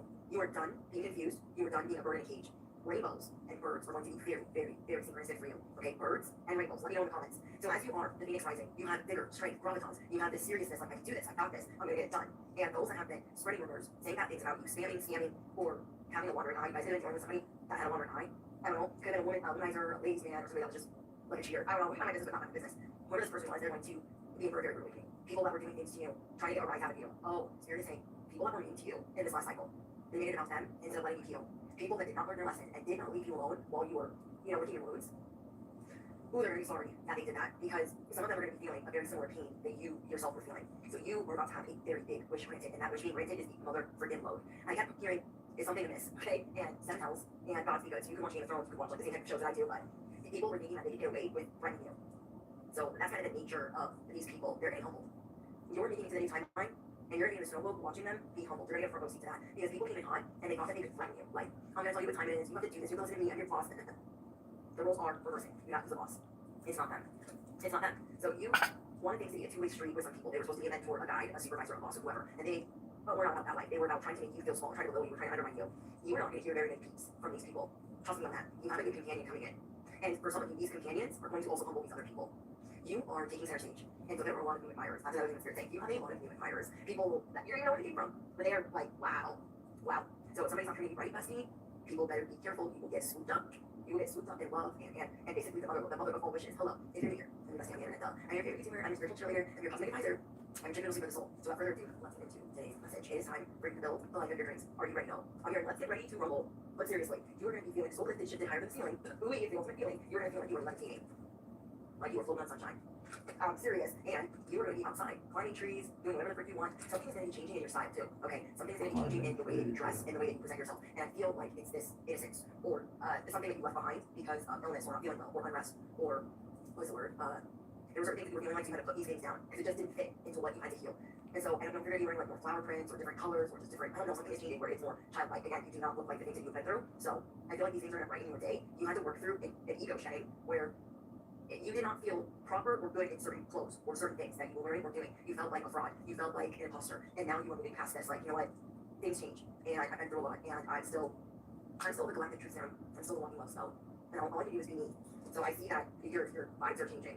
Okay, your vibes are changing. You're ready to like rest and chill and celebrate more. Stop and smell the roses. There is this fire that has been simmering within you. Like, you know, you always knew what you wanted, but something was blocking this. Okay, I don't know if it was a relationship, if it was finances, if it was your health. But something was blocking you from really grabbing what you desired because it made you feel fraudulent, it made you feel phony. Like, no, I can't have that. I feel awful. I don't feel good. I don't feel healthy. This isn't a good relationship. So kind of like if you don't like the relationship you're in, and it's like buying a house with them, and you know you shouldn't. You're like, I don't want to. That's not going to make it better. You didn't want to band-aid the situation that you were going through. You wanted to remedy that. You were on the new timeline. You woke up today knowing that you stepped through that portal. So we have less unrest. This is how you've been feeling. Like you've been feeling grateful. Like I'm grateful for the lessons I'm learning. I'm grateful for all of that. But it was still like you couldn't get comfortable. You couldn't sleep. You weren't sleeping. You weren't resting. Even though you were like, I'm blessed, grateful, and everything's good, there were still a lot of things going awry. There was the a cycle that you had to work through, and it was really challenging, turbulent, and hard. So yeah, this less than us is getting sucked into a whirlpool of that ain't my problem anymore. Work through that. Work through that. Ain't my problem. I'm too busy lifting. I'm too busy climbing trees. It's time for the sun to shine in your life. It's time for you to let love into. So not only are you going to have a lot of admirers, but you're just feeling the love. You're like, I want more love in my life. That's what I want. I want more love. I want more beauty. And not because you're trying to distract yourself, but because you would always put love on the back burner. You're really good at like getting things done, making things happen. But what is that if you don't have people or situations or relationships to enjoy that with? So I'm seeing animals that you want to enjoy that with, children or a relationship, like a new companion. I'm seeing that for certain. You have new companions coming in. You guys, I'm talking to people. I'm talking to people that don't talk to neighbors. They don't have friends. Oh, listen. That don't talk to their friends. Don't talk to people. We're little hermits. We're like, oh, I don't trust people. But you trust your discernment enough. So if they're not, your forever companion, no one that kind of is. You want to keep it cordial. You want to keep it cute. And I just love this excitement for you. You're like, yeah, I'm gonna go buy some animals. Yeah. Some of you guys are like birds or I'm getting birds, dogs, cats. They're getting children. There's a lot, but it's all like these relationships are shifting. This is something that you wanted before you stepped into this portal. Before you stepped through this portal, I should say, before you stepped into this timeline. The mother mode is you having these miraculous relationships. And they're going to be very valuable to you. They're going to be of value. I love that. It's like you need to tell like when you lose a pet or you lose an animal, you're like, no, I'm not doing that again. It's like you're ready. It's like being in a toxic relationships and not trusting people in front of you and being like, I'm ready. So for love, I am ready. So love this. We got who's the boss, work-life balance. Okay, you're done with the burnout, you're done with the fatigue. You went through a lot of this, guys. This burnout, this fatigue, it was consuming and overwhelming. You have a new job coming in, but it has to do with these relationships, okay? These relationships are going to require you to be a mother or a friend or husband or wife or girlfriend or boyfriend or fiance or whatever. But it's time for you to sing anyways, it's time for you to speak anyways, and you have sunshine and justice coming through, and it's coming through fast. It's coming through swift. So your social media is changing, your why is changing. If you guys have enough time, the energy, or even the interest to go for out or even be outside, bitch, I might be outside, I might be doing something. So guys, I'm trying to go outside. I'm pissed off every time I do it. It's just X on my hair. And I'm like, oh, the curls go flat, and it's just like sticking to me, and I'm like, okay, that was fun for like 5 minutes, but it's really too freaking hot. It's really too hot. So I'm gonna go find some other things to do in the air conditioning. How about that? Okay, so you have some really good news on the way, and I feel like wherever you put a lot of pressure on yourself, like I don't look good working out, I feel foolish, I feel like I tried doing that, it didn't get me anywhere, it's like you're getting back in it, because something is being unlocked, or something is being revealed to you where you're like, oh, this is why it didn't work before. So it's like you're getting a second chance to get it right, and now that you have the bandwidth and the energy, the interest, the energy levels are going up, you're like, okay, now I'm gonna try again, because I feel like the last 2 years, you really tried, and it didn't work for some reason. It actually stressed your body out more. Okay, so if you were trying to work out, but you were pushing yourself, it was stressing you out more. It was affecting your body and your psyche in a very negative way, because you were kind of like punishing yourself. For some of you were like, oh, I'm not good enough, like I should be doing this, it's almost like you felt like your bounce back should look different. This last 2 years was not necessarily a bounce back, it was, we were supposed to be sitting and reflecting and figuring out, but we're supposed to be pushing through it, we were like, I don't even understand what's going on. So this is kind of like being postpartum and expecting your body to just like snap back like normally is, but there are hormones involved, and it's just not always like easy, and it's just like punishing yourself, like, we're not eating, I'm not doing this, I'm not doing that, it should be different. And seeing that you had to go through every single step. Like you couldn't skip a step, you couldn't take a shortcut. You could find a secret cheat code, but you could not take a shortcut to this victory lap. That is for certain. So let's see what else is real. There's something that you transmuted. This pain and this sadness, yeah, you felt like it was a word. There's a type of infection, or it can spiritually transmitted. When we have the wrong people around us, it affects us. And it affects us in a negative way. And I don't know if you guys saw it, we're dealing with rashes. I'm getting rashes, psoriasis, sore throat, coughing, allergies. There were a lot of things that you were working through. This, I don't know if I'm speaking to a weird. Some of you guys can be weirds. There are people trying to get reads on you, or people on your case to get them reads. And you are you're drawing this, you find this, like, don't try me. I didn't have energy yesterday, I have energy today. I have the time today. So yeah, there were people like, if you were a reader, you feel a lot of pressure to perform or to do things a certain way, and it was draining you. And then for others, if you're people getting readings done on you, because they're trying to find you. You guys are dealing with some happiness haters, but they have already been put in their place. If you feel like last week somebody was acting different, they were very aggressive, and they went from 100 to 0, you make people go from 100 to 0 real freaking quick. I love it. That's like when I say you go from 0 to informed real freaking quick. You take people from 100 when something had you caught like freaking banana pants. How many do you want? You take them from 100 down to 0. Almost like the horsepower is doing what it needs to do. You're not the one. Your enemies are gonna be dealing with it. Some of them are gonna be dealing with you know what? A S infection. Okay? They're gonna be dealing with that. Somebody's gonna be dealing with protective services for the family. People are getting in trouble. It's almost like a radio or a bus. Does that make sense? Like when all these people that are getting away with stuff for a long time, it's like they're all getting busted at the same time as they date each other, they probably do. Yeah, people are getting busted. Yeah, they wanted to fight with you. Somebody wanted to argue, they wanted to compete, they wanted a physical fight. You have the leverage. Okay, you've got some really miserable people around you. They're being humble because they did not have good intentions. You took them from 1,000 to 0. They thought that they could make you beg, make you grovel, make you eat things, make you apologize, make you feel this small. I've been getting that so much this last week and reflected that people that you thought were your friends, people that you trusted at one point, or you tried to at least, because you gotta have some allies sometimes, depending on what you do as an entrepreneur or what you do for work. Sometimes you need at least some allies, they don't have to be your best friends. Even your allies turned their back on you this last week. And it's all for the better, because they ain't going into this portal. They're not coming in this timeline. So the further you stay away from them, the more you're going to be protecting yourself. I'm telling you, the justice is going to bring them to their knees. And it is coming in hot. These people, they cannot believe. They haven't even seen anything yet. Okay, so you're like driving a boutique or don't even have a car, and they're hating on you. Could you imagine? You have the things that money cannot buy. You have things that money cannot buy. People keep mentioning you. People can't stop talking about you. But they're gonna have to learn. They're gonna have to learn how to stay away from you. Yeah, you're gonna have a lot of admirers and a lot of impersonators. Okay, you are uninterested. You got people hanging on to your every word. Because you are uninterested in these impersonators. These people see that you have things that money cannot buy, and they also see that you are successful in your own right. So they're hating on you because people look up to you. Because you're respected. Yeah. People can't stop talking about you because you're highly respected. And the way that you shine irritates their demons. You're coming through a lot of humility. You yourself feel like you've been humbled the last 2 years. Now maybe even longer. You're in 2 years. The last 2 years have been rough. This is gonna be really specific, but I want to know who this is for. The last 2 years, there were things that happened to you that you didn't expect. 5 years ago, there were things that happened to you that you didn't expect. And 10 years ago, you went through a big shift. So it has been almost like a shift every 2 years, but the last 2 years especially have been very hard. And I feel like it was the last of this for you to grow and blossom into the person you always meant to be. And you're always evolving. That's what people really love about you. You're always evolving. You're always just amazing. And then there are people that they want you to have this bad reputation. They don't want you to be respected. They try to steal your ideas, not because they're inspired, but because they're envious or they think that they can do it better than you. I mean, let them try. What is for you, bestie, cannot miss you. Okay? What is for you, cannot miss you. But you are being admired. There are a lot of people that are really into you right now. So it's time for you to really like bask in that, like, dang, there are people that care about me. There are people like God's bringing you new allies. God's bringing you new relationships, new companions. Yeah, you are finally reconsidering the allies in your life. I know that you left them behind last week. You left them behind last week. You're gonna be so high on life, you're gonna be and you feel like a lot of people are gonna text you this week, but you're blocking the people that haven't been texting you, and you're very wary of being around certain people. You got dropping the mic. What you embody is the truth. You're taking the high road. A lot of these people that these people that turn their back on you, they're gonna have to watch you win. So if you didn't have transportation, they're gonna have to watch you get transportation for your life. If you had to Uber, or you had to rely on getting rides, or you always had to like live with family, or you live with your ex even. You still made the best of these situations, and these people try to be audacity, try to keep you down as well. You have stepped through this world. Holy Spirit, well, something you to risk it all. There were things that you thought were a great risk. No, I can't do that. What if I fail? What if I lose my money back? Like, what if this is just bad? No, trust yourself. Trust yourself. Someone here has been working really hard on their credit. Someone here has been working hard on their credit, clearing debt, becoming a productive member of society, stepping into sobriety, whatever it is. You've been very productive despite the setbacks and the horrific things that you've been going through. You are working through a lot of PTSD. Oh, I love that. You are working through a lot of PTSD, bestie. So you're done with the little pity part. You're like, I was feeling bad for myself. I was talking to myself. I was crazy. I was negative. I'm not going to do that anymore. You're ready for the new endeavor. And the new endeavor is going to shock people. What you're about to do is going to shock people. As it should. As it should. Like you can tell that these people are kind of stressed out. And they do this on their own. They want to keep going round after round after round with you. And you really just need to sit down. Or you feel bad for these people. Okay. We'll go back to finish it up. There's going to be messages on Patreon. So I will post the community tab when the newest one is up. Radical Rebirth. Wow. Seeing how these animals are protecting. Like animals are very protective of you. I'm telling you guys, yesterday I was driving through and this bird like I thought it was coming through my window. Like it literally like came out of nowhere and like I just see some animals and some weird things. And I talked about this, I gave a message from the other day. So let me know if you guys have been seeing animals do weird, strange things. It's crazy. These are signs for you. These are signs. Okay. Some of you guys felt like you got stuck in the mud and you made a pool. Okay, you made a pool and you made a mud bath. We're like, we're looking for the skin, whatever. Okay, we have resistance. See, this is the shadow work. You were working on resistance. You're working on feeling grounded and safe and forgetting yourself for, not knowing certain things. It is your time to shine as the wounded healer. I love that. Okay? And then you're going to be doing some cord cutting. This has been the hardest thing.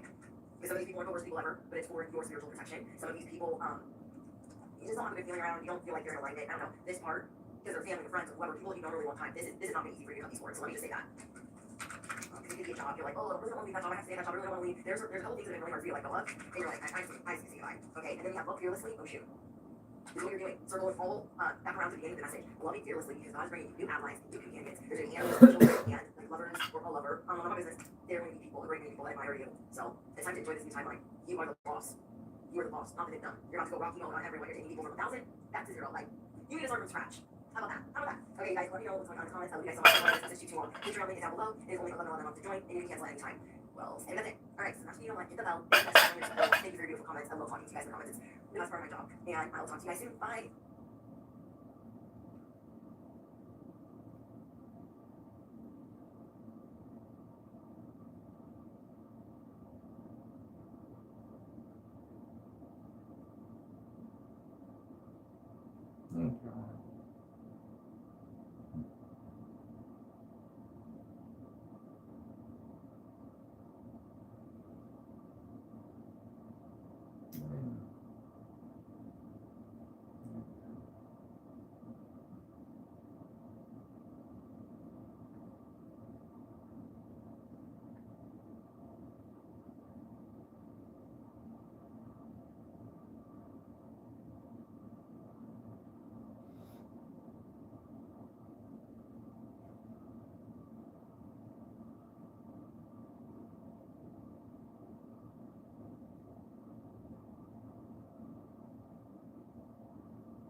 This is how we do it.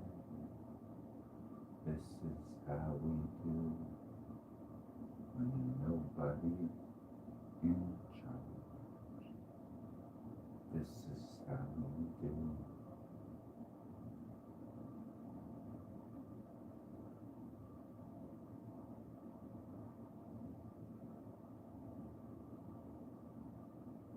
Someone's plan to hurt you really backfired on them. You took away their security. That's why they did this. They didn't feel secure anymore. Now their security is threatened.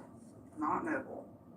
They try to get other people. Someone's plan to hurt you really backfired on them. You took away their security. That's why they did this. They didn't feel secure anymore. Now their security is threatened. Not noble. They try to get other people. Someone's plan to hurt you really back.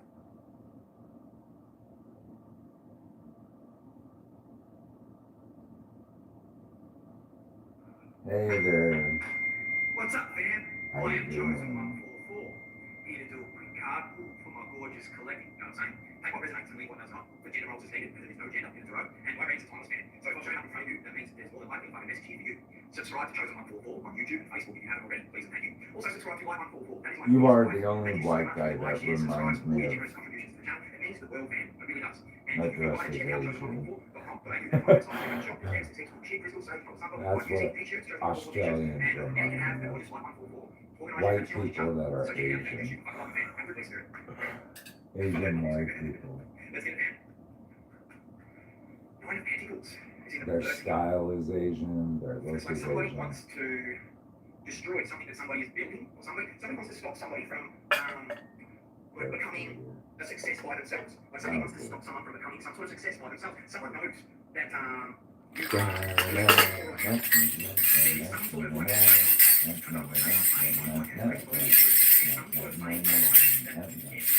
I wouldn't touch it if I were you. There's something that you do. You're not allowed to touch Somebody's it. wanting to stop this before it gets going. Okay? Tell me more, please, Spirit. The Four of Pentacles is here in the reverse. Somebody does not want you to stabilize financially. Like, you might be having some financial issues. I'm telling you, somebody does not want you to stabilize financially. Okay? Someone doesn't want you to be known. Someone doesn't want you to be famous, and someone does not want you to make your own money. Okay? To be financially independent. And if someone is going to be financially, whoever I'm talking to, you will be financially independent. Like, I'm talking to, you know, somebody who's making lots and lots of money for something that they do. Somebody's going to be seen. It's going to be like somebody who performs or acts or something like that. Tell me more, please, Spirit. Really? Talks or, you know, gives lectures. Judgment is here in the reverse. So someone doesn't realise what they're up against. Somebody doesn't realise that your fame, your fortune, your path is very protected. Somebody is like taking a grab at the destiny that is untouchable. I'm telling you, somebody does not realise something. Okay, they don't realise how important this fame and fortune is for this, for whoever I'm talking to, for your path. Really? Scorpio energy, that judgment card. They haven't woken up to something, they haven't realised something. Okay? They don't know something or something like that. Tell me more. There's something else they don't know. There's something they don't know. Okay? Tell me more, please, Spirit. The moon is in the reverse. You're going to know something's about to come to the light. Something is about to be brought to somebody's attention. There is somebody heavily focused on stopping you from becoming what you're supposed to become. And being very well known and being very, very financially independent. Whoever's energy this is going to be exposed. And there's something that they're going to find out. Okay? There's something that this person is going to find out. It's going to be exposed heavily. That they have to fight God, not me. Either way, God's gonna accomplish the divine Somebody has been freed plan. from some sort of control here. Okay? There is somebody that has been wanting to control you. Somebody has been wanting to hold you back, to stop you from doing what you're supposed to do. You've been freed. Okay? It's happened during the full moon. There was a full moon. Perhaps you were manifesting. Perhaps you were affirming something. No matter what you do. Okay? Something. No matter what you do, You know what I'm saying? Somebody's clutching onto you. And God's still gonna and during the full moon, somebody was free. Something happened. Something changed. During the full moon, it was free. Your energy was still free. execute the divine plan that God has in place for the universal mind. It's already been written. Yeah, I'd stay the fuck back. Stand back, stand back. Somebody's going to be losing everything, okay? Yep, I thought so.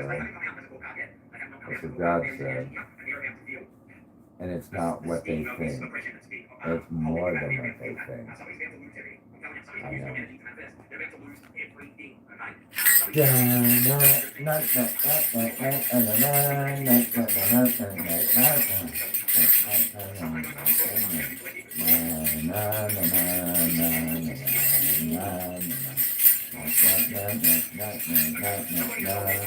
Yeah, try to touch that, bitch. I double dogged it, triple dogged it. Exactly. From some type of elite. There is some type of secret society or elite that has offered someone something. Dangerous. What they realize is what they took. She's a little bit dangerous. Doesn't matter what you do. God's still executing out the plan. No matter what you do, no matter what you say, God still has a plan anyway. Yeah, it's supposed to work out that way, right? You decide. You decide. God still has a plan. Either way. It could be suicide. It could be this or that. But ultimately, in the end, we talked about forever. Forever. Forever. It's already been written. You fucked around and found out. You didn't even know it. See, sometimes you just gotta let God work in mysterious ways. Let me get. Yeah, it's a lot harder to think that, Oh yeah, me a monkey. Me a monkey is stronger than the God. Me monkey. Monkey. Yeah. And I don't talk about. Fuck! Damn it. I don't mean the demiurge. No, I don't mean the demiurge at all. Nah. I don't mean the demiurge. Why would I talk about a demiurge? I'm talking about something bigger and greater than that. Not just a big old fat white dude you think sitting in the sky daddy. Definitely not that dude. He's only supposed to execute a divine plan that was supposed to take place millennia. It was told about a millennia ago. His role was already written. Just ask John of Patmos. Can you channel him? I can. Ah, fuck. You were already written in the stars before you even knew it.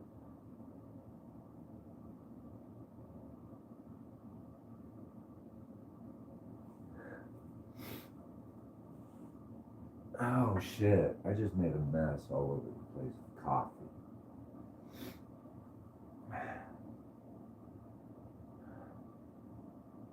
Anyways, I didn't expect it to be like this though. I didn't think it was legit. I thought it was just, like kind of like, I don't know. I didn't think it was going to play out in reality, but sure enough it did. It wasn't supposed to like this, but who knows? Some people have better ideas, I guess. They have better plans, I guess. They understand things better, I guess, on a different level than I do. They know what sells better. What will be remembered as a timeless honor and tradition from time to come. I don't know. Did they sell their soul to the devil to make someone else a messianic figure? I don't know. Are you no longer a child of God? Who knows? Who knows? Did you give up your soul to someone else? Your purpose, your mission? I don't know. You'll never be able to erase the history now. Too many people talking about it. Let's give them something to talk about. I'm just saying. You can't do anything about it now. It's just too much. It's too late, darling. It's too late. Even though we really did try to make it. Something inside had died. Can't hide. I wonder sometimes if people know that I'm channeling certain people in their lives that want to speak to them.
hate fucking filth.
Must be really bad.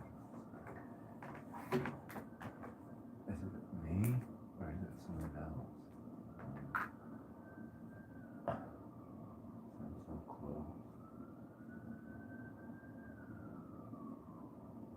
Must be me.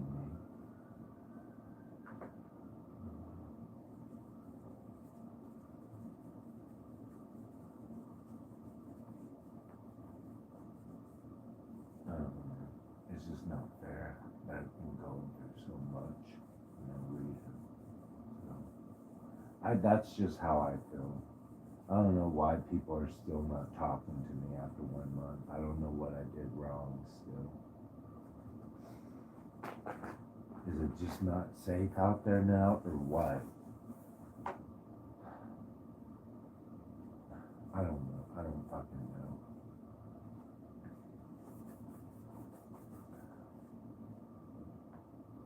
I didn't mean to cause a stir, but it seemed like everybody wanted to cause a stir with me. And I just didn't know what to do. I was just like, you know what? I'm gonna film all your asses now. Usually I'd go on a fucking walk, but not anymore. I have to sit here and protect myself, make sure I'm still alive tomorrow. But regardless, I still have to complete the end of this story and saga with y'all. Sure was a fun trip and journey.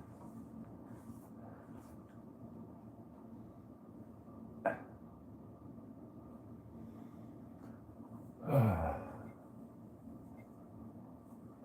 think I took a nice short bath today. Just wash up. That's all. Not too hard. Just freshen up. Okay.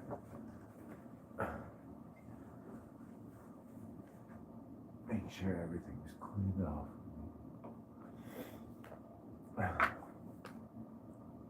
See, I'm gonna throw these away.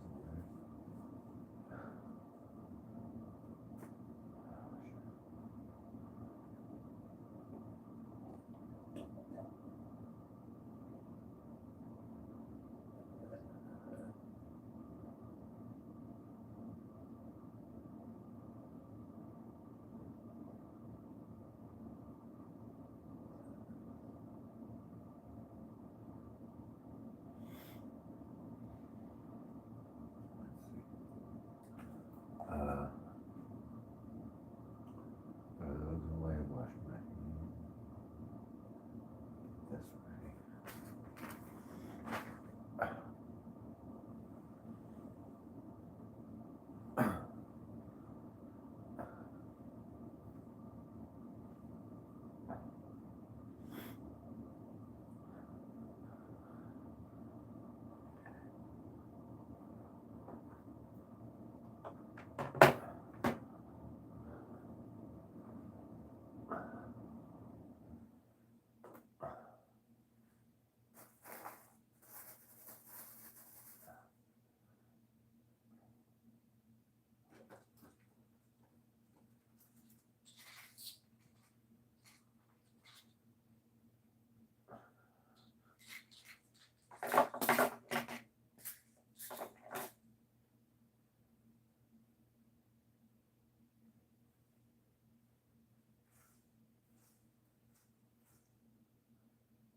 That's not good.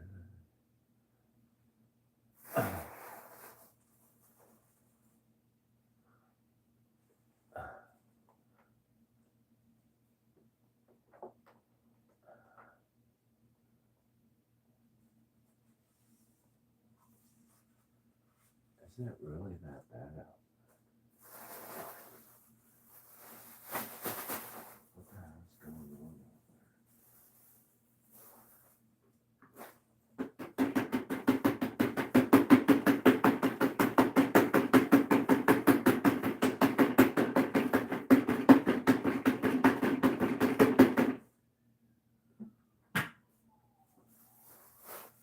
I didn't do anything wrong. Oh, what? Sounds so close.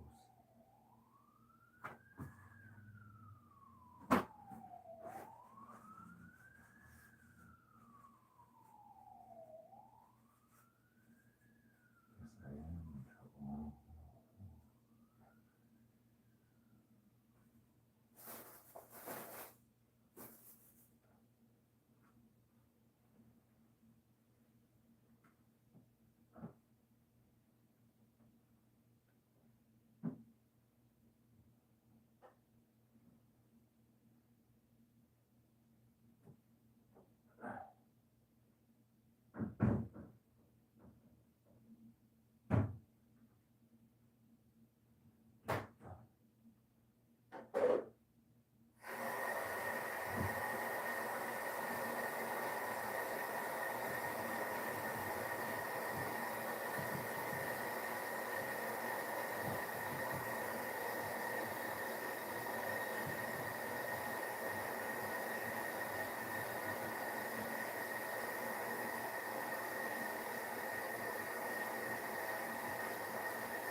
soul family, there is somebody with a dark entity attached to them. They're in darkness. They listen to the devil. We all know the devil is a liar. This person is like letting the devil.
after I graduated high school in 1996 from Salina High School South,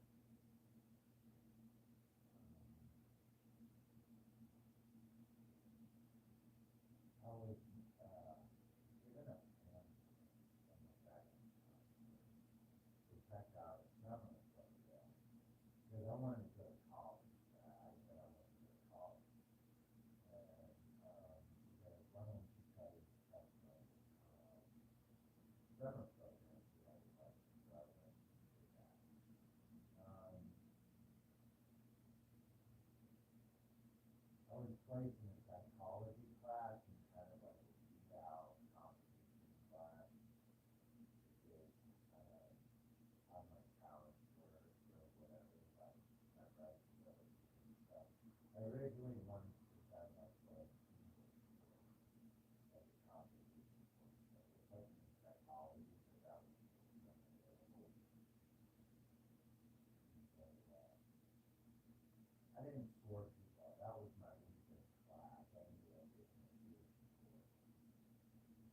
I just didn't understand it. It didn't make sense. Um,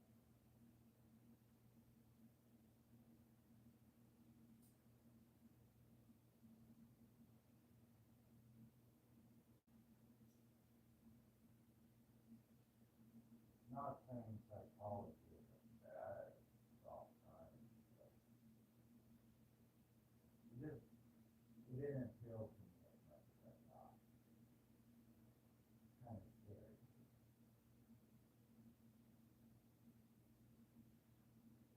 So anyway, this summer, after the summer ended, I came back home, and then I went back to start the school year after 1 month. So I went there and started school year. I kept flunking out of English courses because I kept taking English and writing courses. And that was my goal. But they kept going back.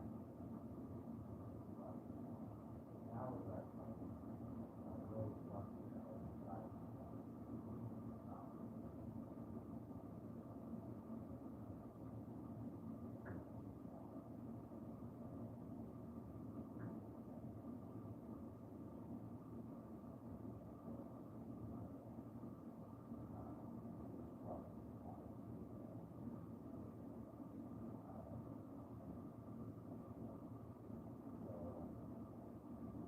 I would say English. I kept flunking out.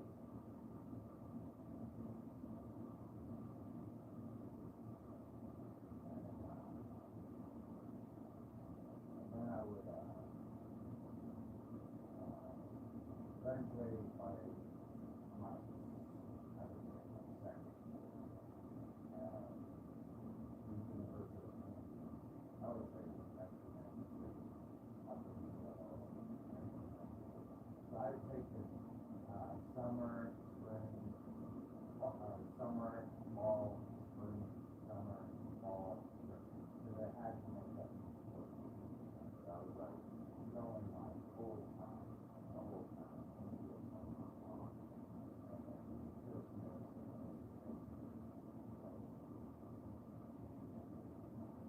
so I go and I did this for 2 years, flunked out, and I ended up at the end,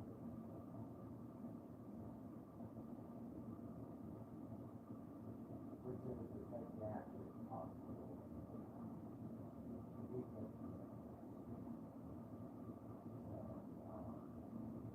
I was at this dinner,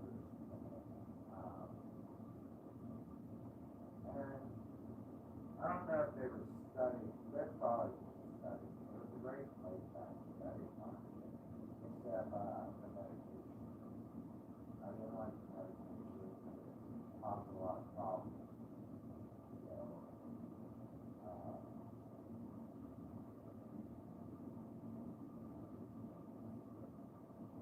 I was having a hard time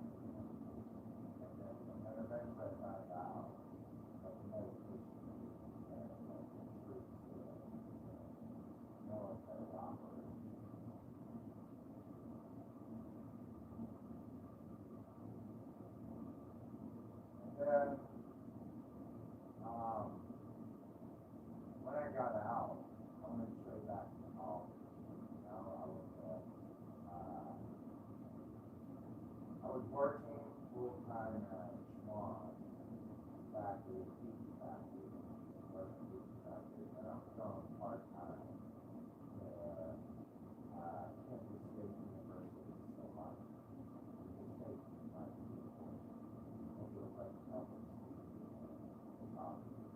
just to get back in into the university. And I did fairly well.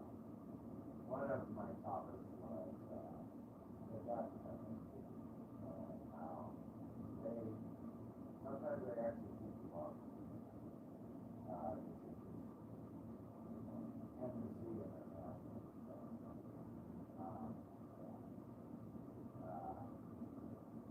Looking back, I felt like saying that a cop in the class, and I just agreed with the class, but I decided that I was going to teach it. Anyways, I got into Kansas license. Did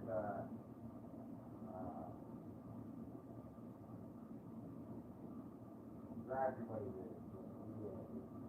By all this time, I'm attending a place called the Crossroads Club for mental health, whatever. Crossroads, Central Campus Mental Health, whatever. And then I'm going to Central Campus Mental Health at the same time. So this is ongoing, alright?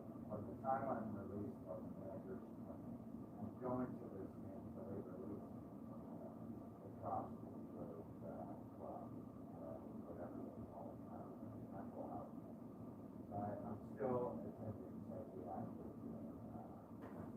psychology and psychiatry and therapy sessions at Central Campus Mental Health. And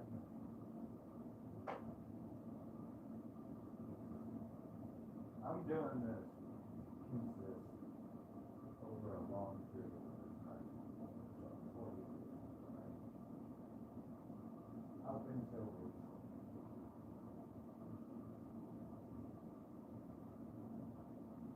When I said, I didn't want to be on the medication. I was tired of it. It was causing me major sexual side effects. I couldn't not.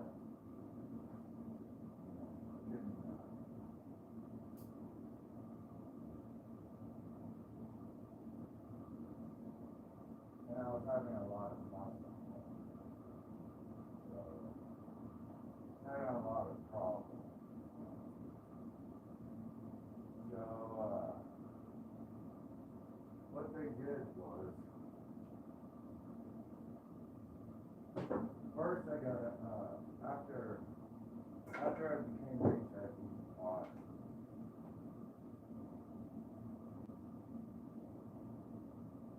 When I became HIV positive, I was placed into Salina Regional behavior right then. I was already physical, my life was going down. I lost everything. I got fired. I was working like bullshit job. I was like, I landed a job at fucking job. Everything. I was HIV positive. And nobody was hiring me, so the people were.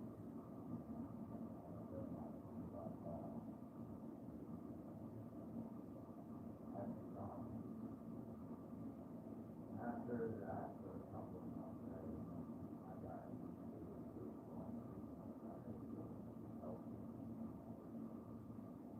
and they put me on medication at first, and it didn't work very good. It kept knocking me out.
really need to get off this medication because I'm like, believe, not how bad.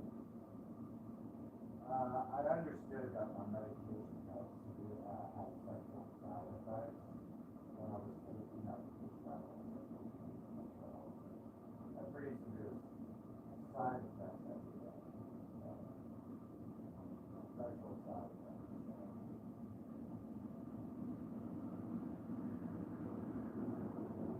Oh my God. They're fire.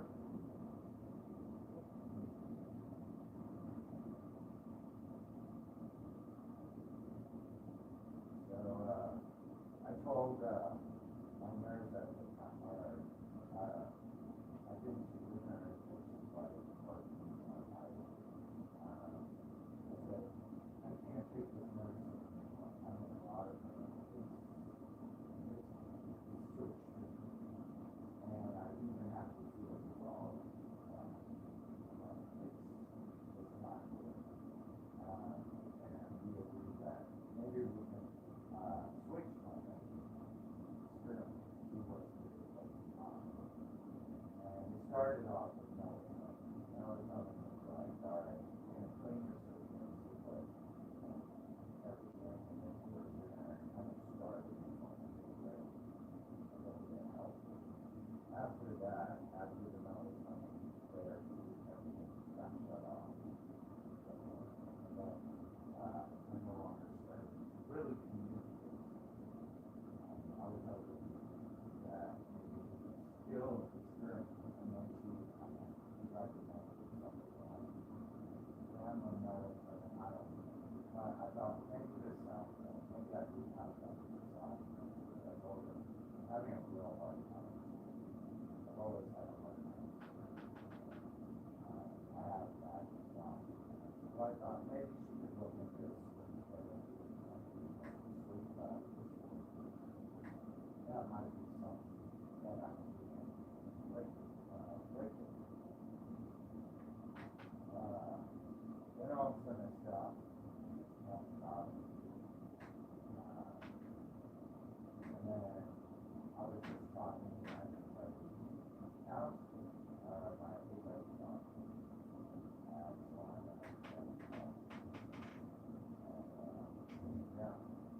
After the injection,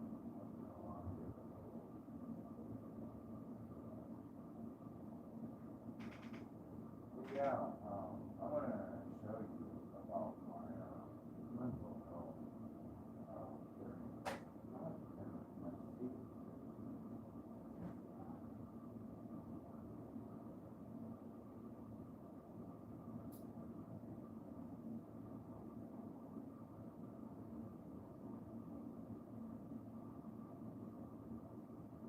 Am I crazy? Who is it? I think psychology is more complex than science. Like they say, well, it's not a hard you can't take there's only certain facts about psychology. To the point that you can have multiple so when someone says, oh yeah, you're schizophrenic, you're depressed, and you have narcissistic personality,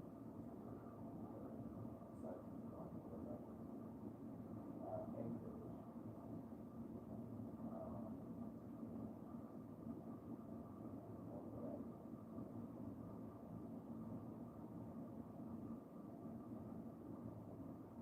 That's not a clear indication that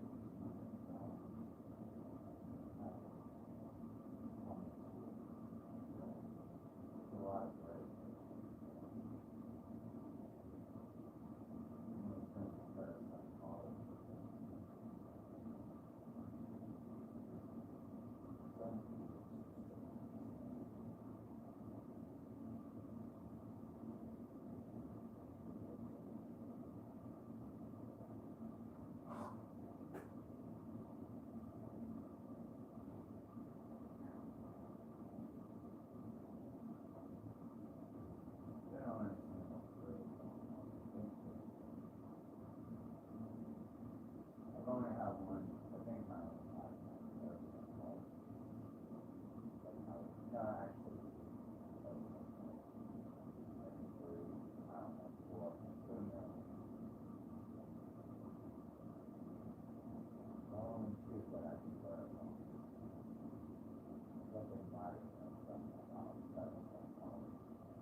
yeah, but that's what, back in, what,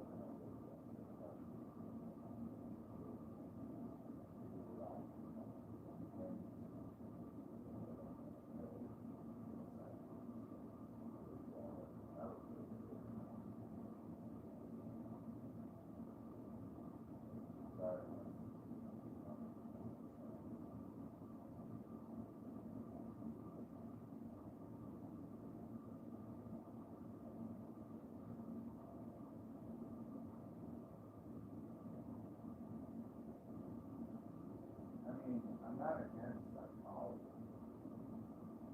It's an interesting field.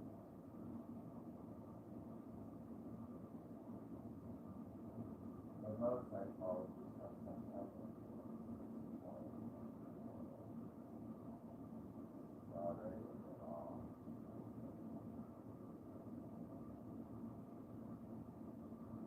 From what I know, they have that genetic flaw. Sometimes that genetic flaw. Sometimes it can be no. Sometimes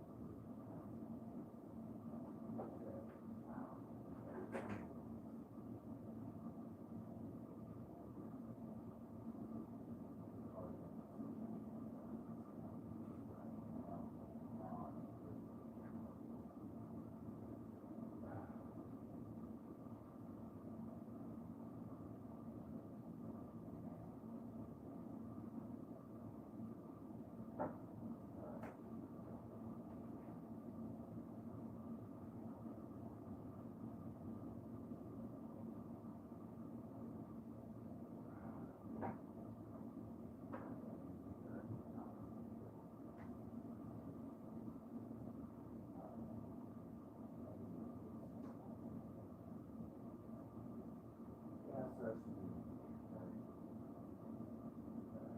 never know. You always know. But you're not part of this kind of weird shit until you find out more. I'm like, wait a second, what's going on?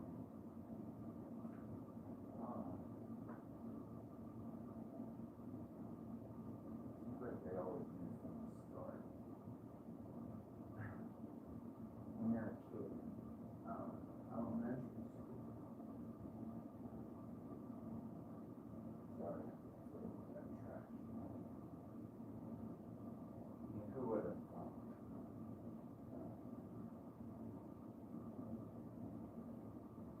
Who would have thought?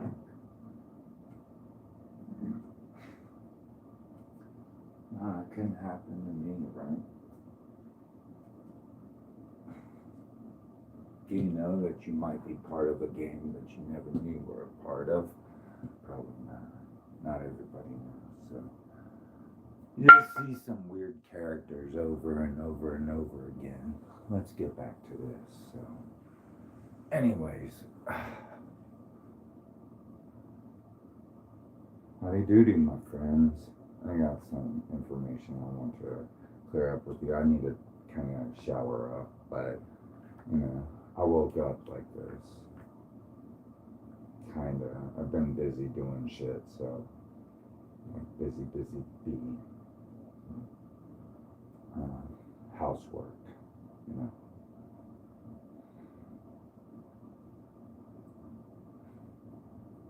I guess my mama did teach me that. She said, get off your ass, Cinderella. Start doing housework. It's water. Anyways. So my journey into psychology and mental health all begins probably like before I even knew anything, back in elementary school. Who knows? It could go further. Who knows? Who knows? I don't even know the story and where it begins. Anywho, let's talk about my journey. After high school, attending the University of Kansas for 2 years, flunking out, and for the first time meeting a psychiatrist at this place here in Salina. All right, Viridian Behavioral Health. Viridian Behavioral Health at Salina Regional Health Center is a molten in plate. Yeah, so yeah, this is where it started. You know, I had a psychologist or a psychiatrist or whoever. He was evaluating me, and yeah, and he was saying maybe I should go to Maniger's clinic just to. I don't know how bad they thought, how many drugs or whatever I was on. I don't know what they thought I was doing, but I don't think it was as bad as they thought. I don't know. Who knows? I don't know what the storyline was about me. But as far as I know, I didn't have much money at the time anyway, so I was still living from like hand to mouth, basically. Just learning to take care of myself as an 18, 19-year-old. Some are better adjusted than the others, but yeah. So, anyways, that's where my journey begins. All right. Then after that, I'm sent here. It no longer exists, though. All right. The Managers Foundation was founded in 1925. So, from Viridian's valuation to Managers, this place here in Topeka. And his sons, it grew into a world-renowned psychiatric center, making Topeka the psychiatric capital of the world for over 70 years. The clinic permanently relocated to Houston, Texas in 2003. Starting in, okay, so,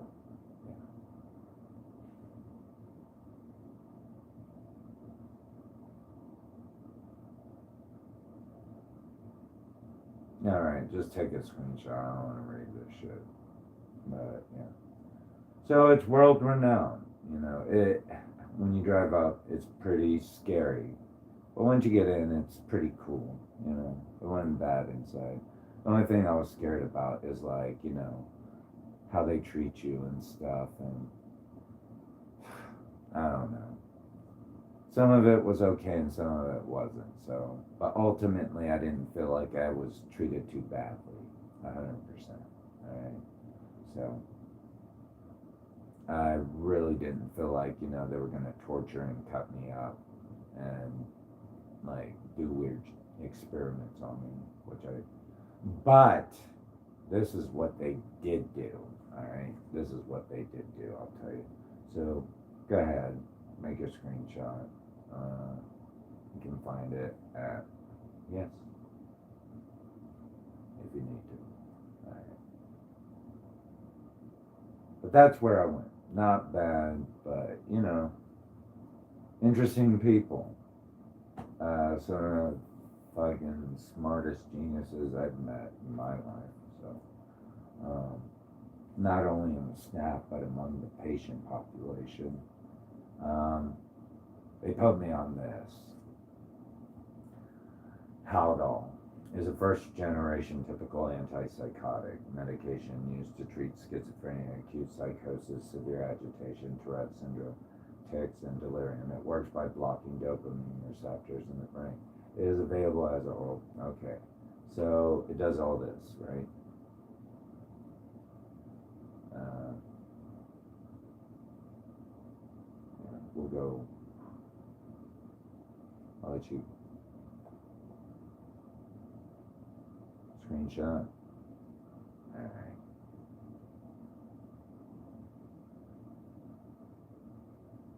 Let's bring it down.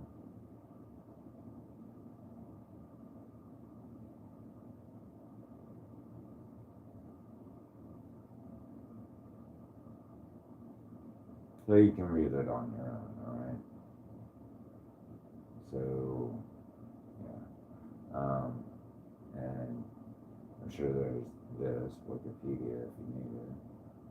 So, yeah.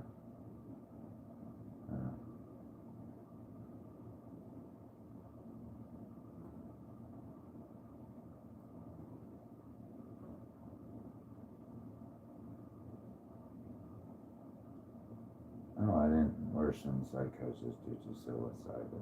I had no clue.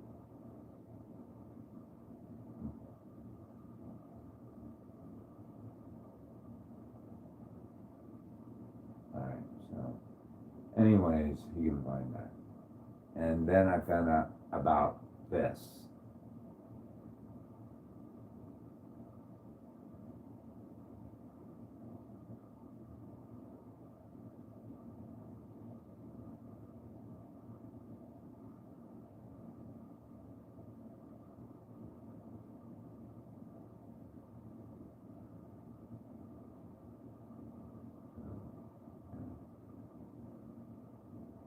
So, I guess someone, I don't know, but anyway.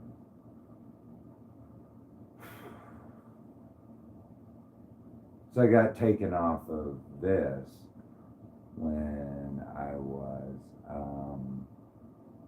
let's see, where was I?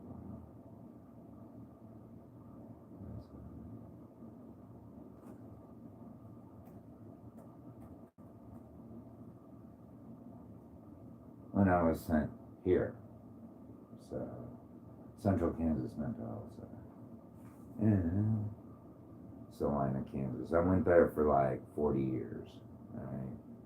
This was like talking to psychiatrists and therapists like every week. I was like their long-running patient at the time. I thought, oh, like I've been through more psychiatrists, therapists, and what have you than anyone at this place. So I should already be an expert. I should already be hired on at this point, you know, so yeah. 40 years at Central Kansas Mental Health Center. Is it mine now? Nope. All right. Tell me when it is. And then they sent me here, so I don't know why they don't really have a web page except for a MapQuest, I think. Yeah, I don't know. So they sent me here, I think. I think this is what it is. And you know, you do things like learn how to do office shit and wash the kitchens and a little bit of therapy and how to stay in, you know, do like, I don't know, maybe lawn care, I don't know. That's what we were learning. I did office work, so cooking, I didn't want to do cooking because I was scared I might fuck some shit up, but I knew how to, I wanted to learn how to type, so yeah. So I did that. And then I got, I did this, like, I was released after about a year and a half or two, after coming out of Meniger's clinic, going into here for about 2 years, and going to here for 40 years, about that. And then when I got HIV, I was sent here, right here. And, well, yeah, behavioral health.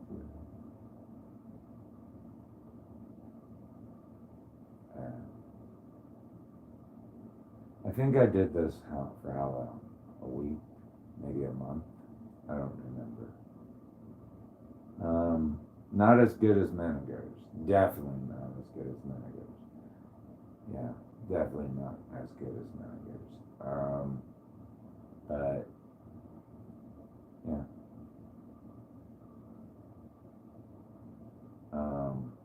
I was there. And then they put me on this. Oh, I'm sorry. That's not it. This. Wasn't bad, but I kept passing out like I was on dope.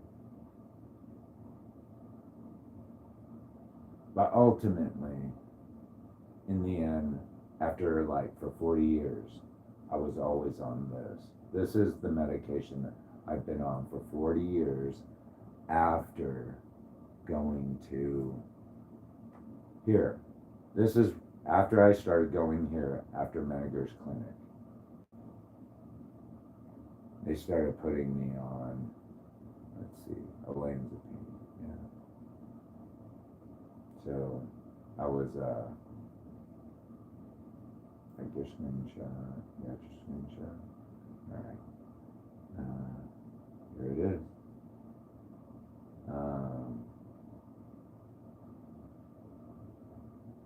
Let's see. Does olanzapine cause sexual side effects?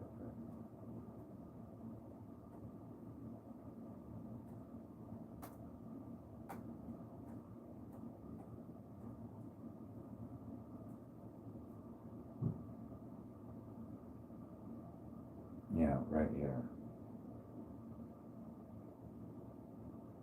So I was having like severe problems with this, like in the last 2 years, and I'm still having problems.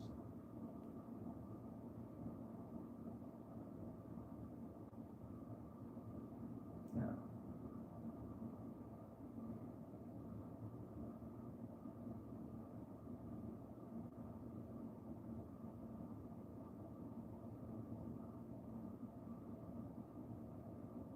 So I need to see a urologist, like I said. Yeah. That didn't work out too well. So when I was sent here, they upped up my olanzapine after the lithium experiment. So I went straight, they rose olanzapine up. So basically I was on a higher dosage of olanzapine, helped me sleep. So to this day, I still have insomnia problems, and I was having insomnia problems while taking this too. So I thought, damn, there's something wrong with the medicine too. So I wasn't sleeping even on the medicine. Usually it knocked me out for hours. Now it wasn't even doing shit. It wasn't even working. So, yeah, that. So, anyways, I got this the other day from Central Kansas Mental Health Center. I haven't been there in like, I don't know, 5, 6 years. So I just got this July 20th.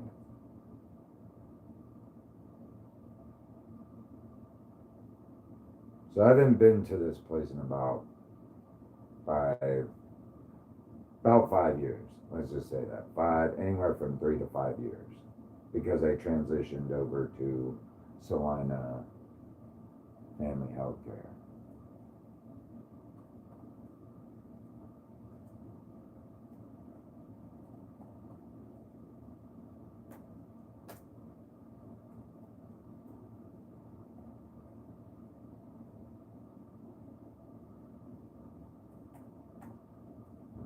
Yeah.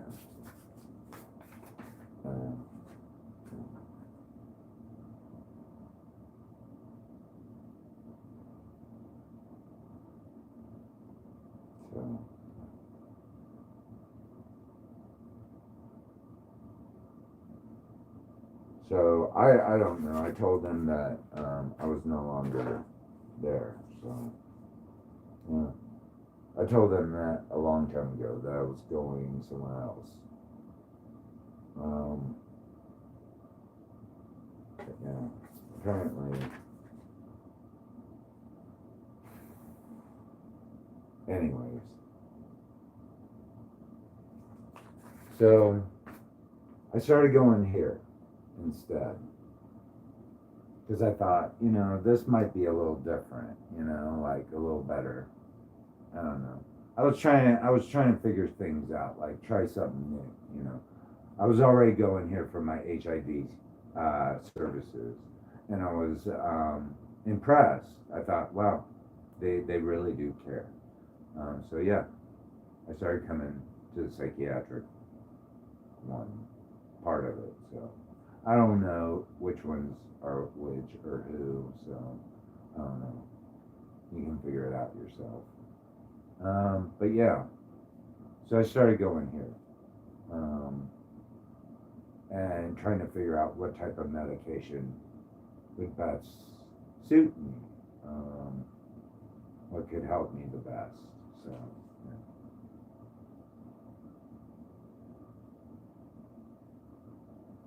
We're just experimenting with new and trying genetics and all that stuff. So it wasn't like I was completely quitting, behavioral health clinics.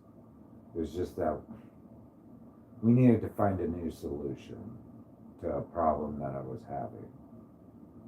And that was, I wasn't sleeping anymore, and I wasn't able to maintain regular sexual functions. So, anyways, it got pretty bad to the point that I was bleeding. But anyways, in 40 years I was on this. So, yeah. But this was from Salina Family Health Pharmacy. Reason being, I was in transition mode, from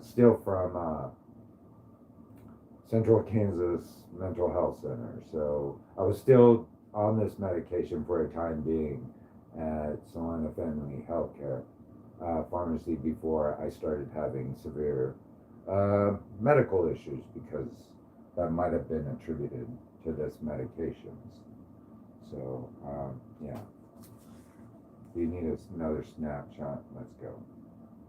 Go, kids. All right. There you go. Debaters in high school. How do we do this shit? This is how we do it. This is how we do it in debate squad class. Yeah. All right. I know how to compile evidence, but I suck at arguing. I just know what sounds good, and so you might need it for later. So I know that part, but I don't know. I try my best.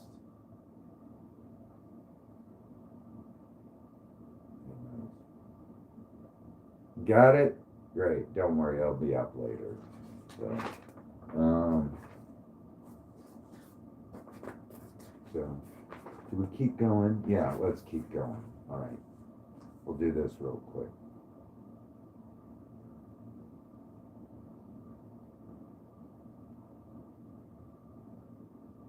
All right. Got it? Great. And this is the final one.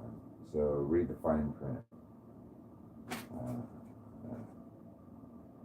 I know it has to be perfect to some degree. Yeah. All right. Good. There.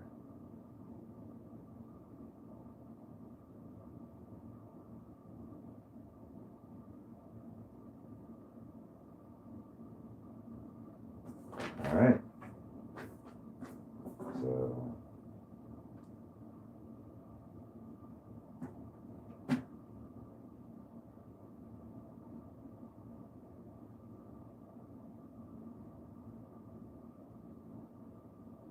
All right. And these are the medications I was taking.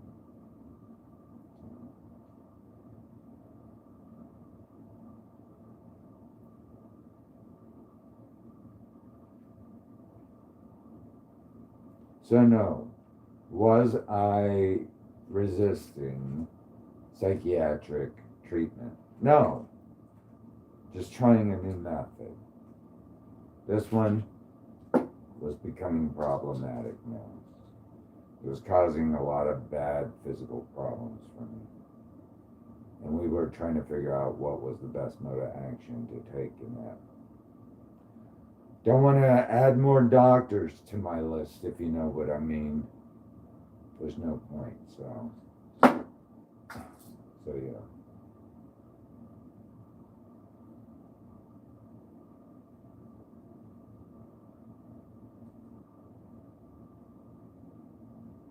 All right. Do do with that information what you will. It's not meant to be incriminating, I don't think, but I think I know enough about psychology at this point to realize what's the best care for me. Apparently someone thinks this is better for me. Yeah. Being a retard. It's getting worse by the minute, but yep. Thank you. Thank you. Apparently you make pretty good decisions. Maybe next time you should try being a doctor. You know? I don't know. A doctor is probably a better decision. Even then, it seems like every time I meet someone that isn't a doctor, they don't have fucking... Who knows? Anyways, bye.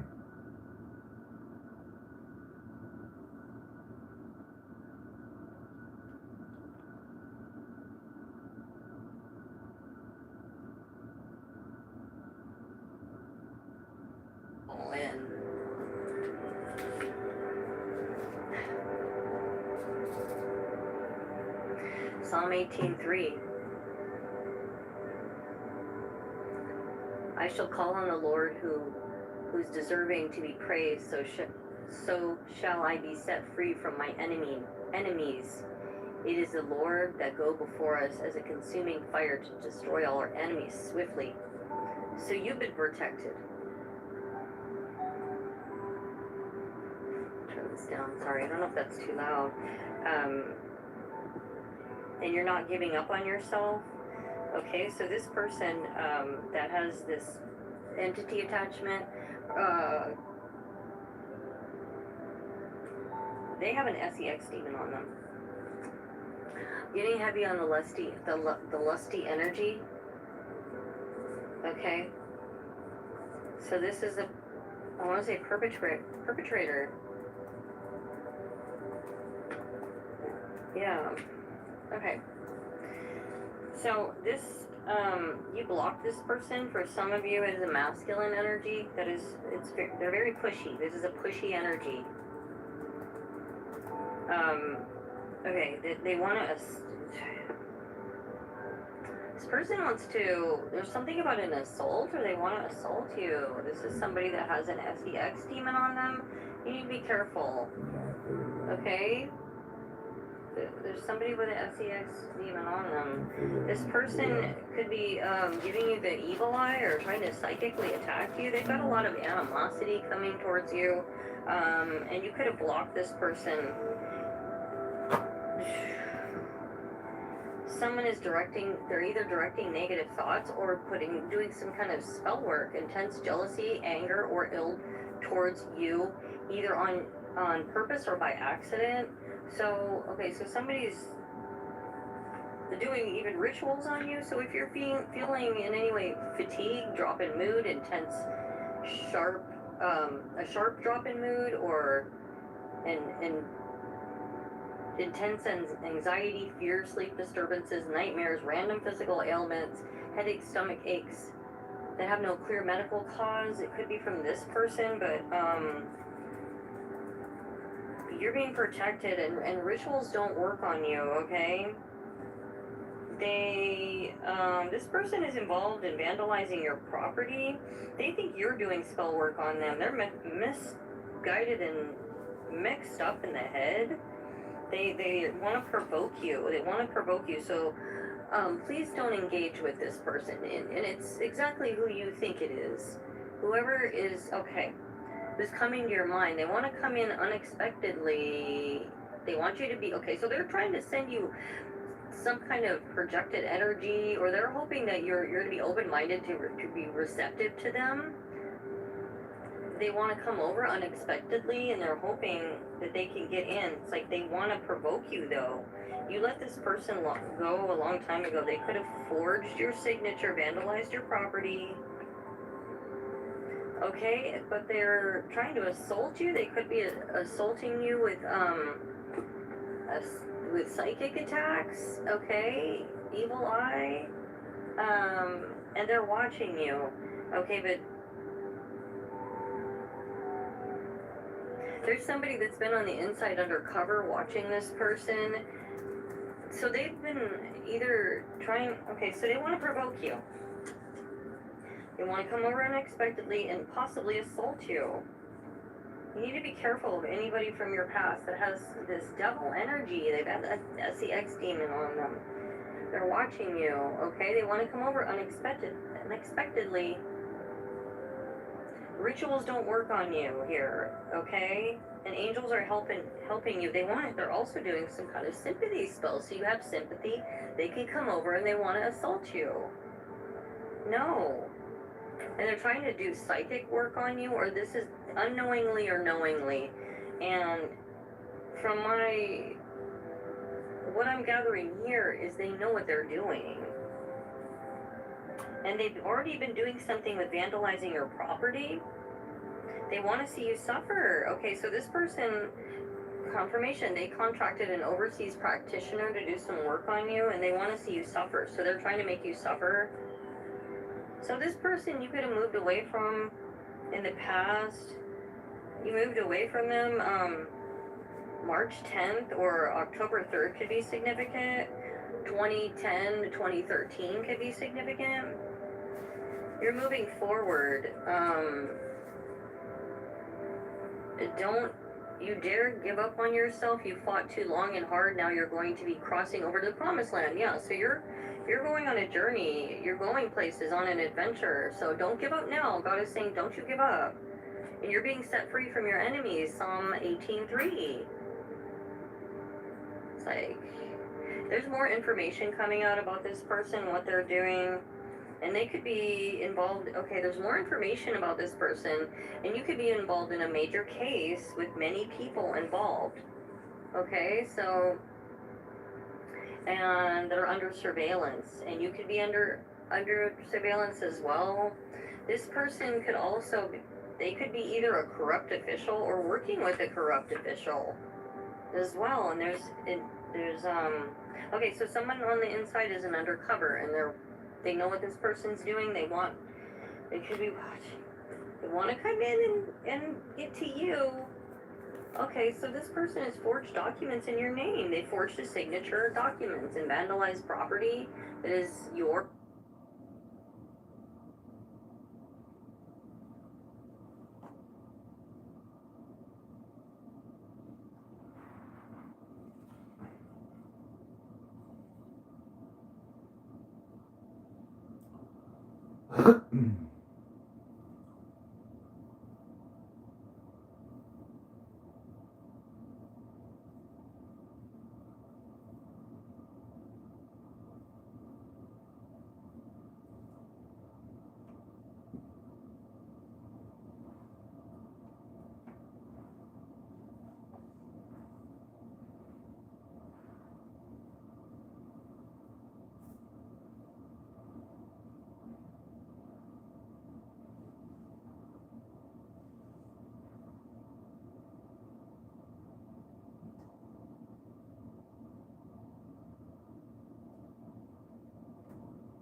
had this really weird thought.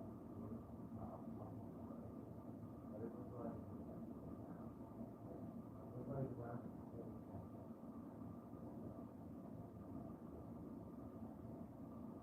Anyway, you go back.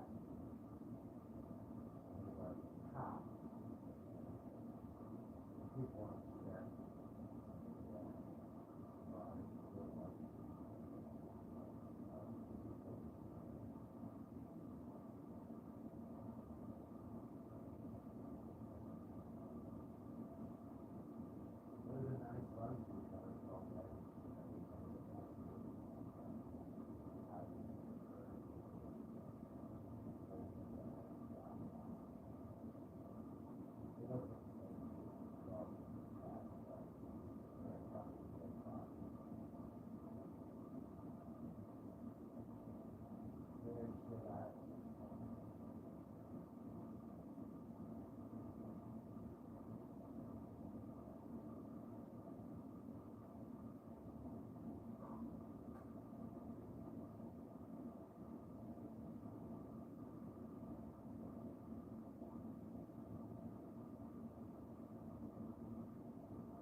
that was fun.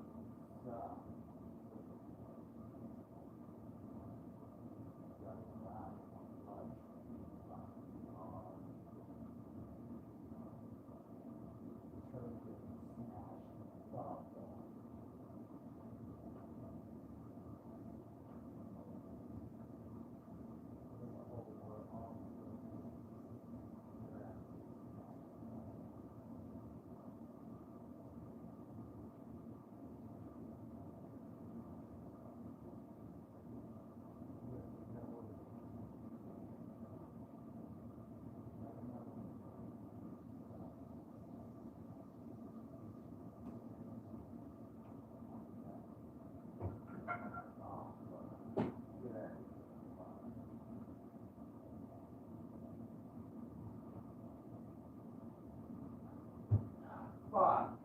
Shit. Bleeding. Yeah, fuck. Buddy. That.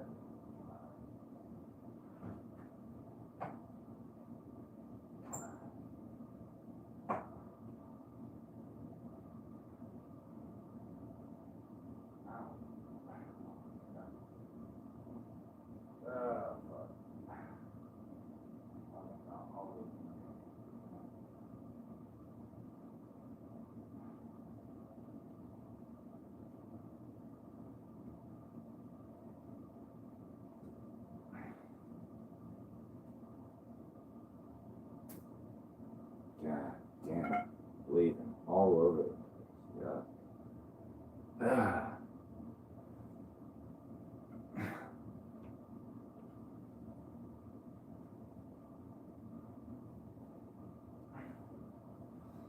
God dang. Damn. Damn, look at that. Oh, jeez. Anyways. Damn. Never know.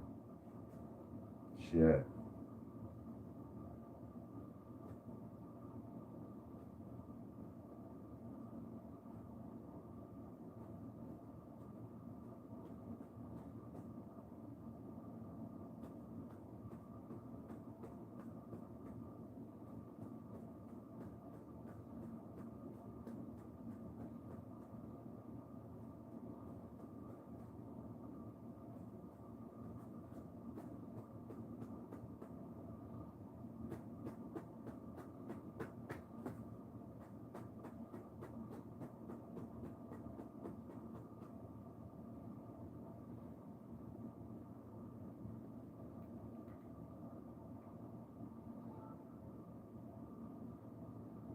Words are owed to you. Oh, I'm hearing aggravated assault now. I'm hearing the word aggravated assault. They're very possessive, and they've been interfering or trying to break up all your relationships so you're alone, so they can come in and get to you. Okay?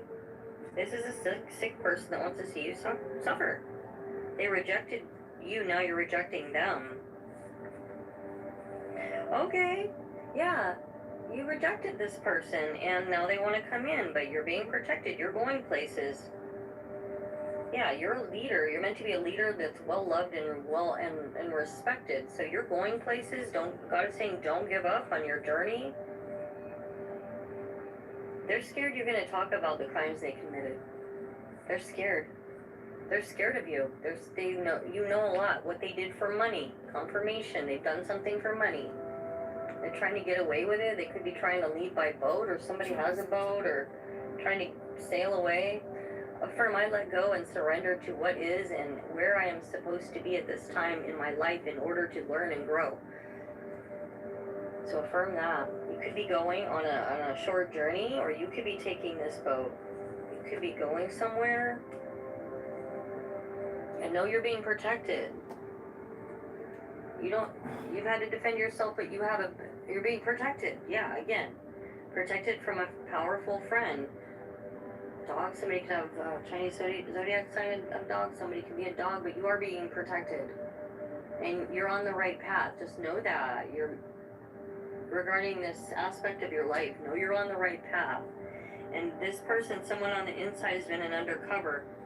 You know this person, what they're doing. They can't see into your life anymore.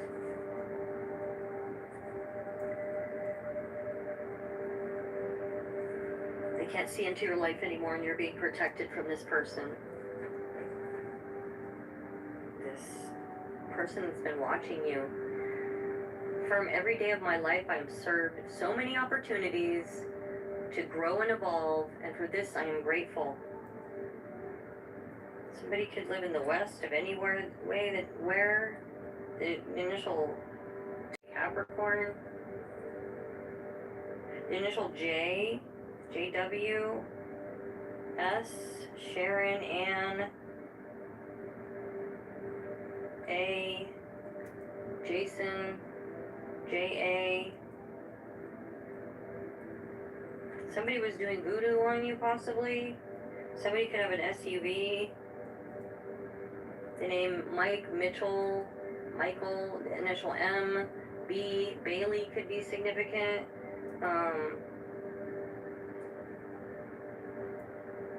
There's a man as well. Sarah, Sharon, or Sam, the initial S. Somebody's getting busted. Affirm I can let go of all the worries that occupy my mind. I release the need to be in control. And I trust that everything will be sorted out for my highest good. Initial L, I. Yeah, somebody's lying. On a prophet. Scorpio could be significant. K-I. Kai, somebody's name could be Kai. Soul family. So they're getting in trouble, soul family. I love you all so very much. Until next time, God bless.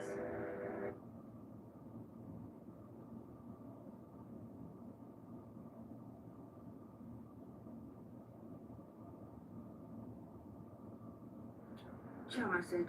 This actually ties into a message that I picked up a few days ago. I don't know why it's still hovering in my, in the ethers above me. I guess Spirit wants me to keep speaking on it. And I kept hearing the unexplainable illness and then physical manifestation. And Spirit was showing me like this shadowed room with like an ECG or EKG monitor in a doctor's office, like in low light. And like it transitioned to like ethereal. Like I was almost seeing like mist-like visuals representing like individual or invisible energy. Somebody is sick. I'm picking up on a karmic feminine, like I did a few days ago. This does have to do with family and secrets. This person, this feminine, this older feminine, she might be older. I mean, what's really older? I'm 41, so, I mean, could be my age, I don't know. She is physically sick, but modern medicine can't seem to find any kind of diagnosis, and I'm seeing that she's progressively getting worse. The tests are coming back inconclusive. The treatments are failing to work, and it's like leaving these doctors baffled. And what people don't understand is, like I've said, if doctors can't find anything, it's spiritual. When physical medicine cannot explain a breakdown in the body, we have to look at it on an unseen level, the energetic body. And when you observe a physical manifestation of a spiritual affliction, the physical body is the ultimate vessel where dense, unaligned energy collects. When spiritual imbalance or toxic intent becomes too dense to remain in the auric field, it manifests into the physical realm as an ailment, as chronic fatigue, as pain, as unexplainable dysfunction. Just like black magic, when it's sent to somebody like me and a lot of my collective, we are divinely protected. So when we are sent spiritual attacks, just in case any of our fucking attackers are watching, because you know they always are, we might get a little tired or a little gassy, but that shit does not hit. It goes right back to where it's sent. We don't even have to do return to senders. And this is what's happening for this feminine. I heard the law of return and spiritual protection. Hold on, Spirit, you're going too fast. Okay, so if you want to know where this specific sickness originated, it stems from an energetic backfire. What do I mean by that? When a person engages in dark practices, okay, whether through black magic, targeted ritual work, heavy evil eye, or intense malice meant to spiritually end or destroy someone else, they send out destructive energy.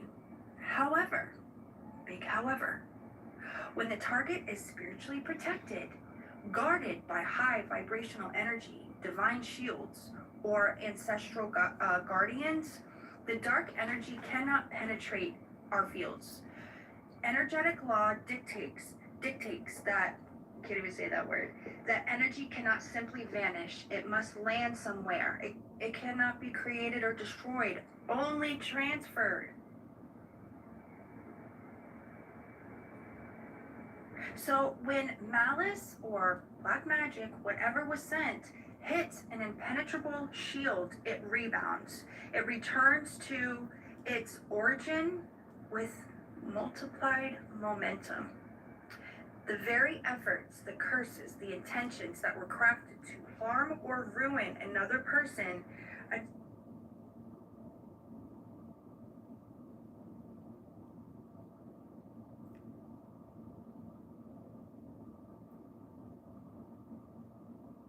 here, okay? Intuitively here, I feel like it could be coming via mail. I don't know why I just heard airmail. So it could be a email, it could be a text message here, but there's definitely some communication that's coming towards you here, okay? And you have a karmic feminine energy here that is running around in a panic, in a fright, to stop this from coming towards you, because it's about them and their greed, okay?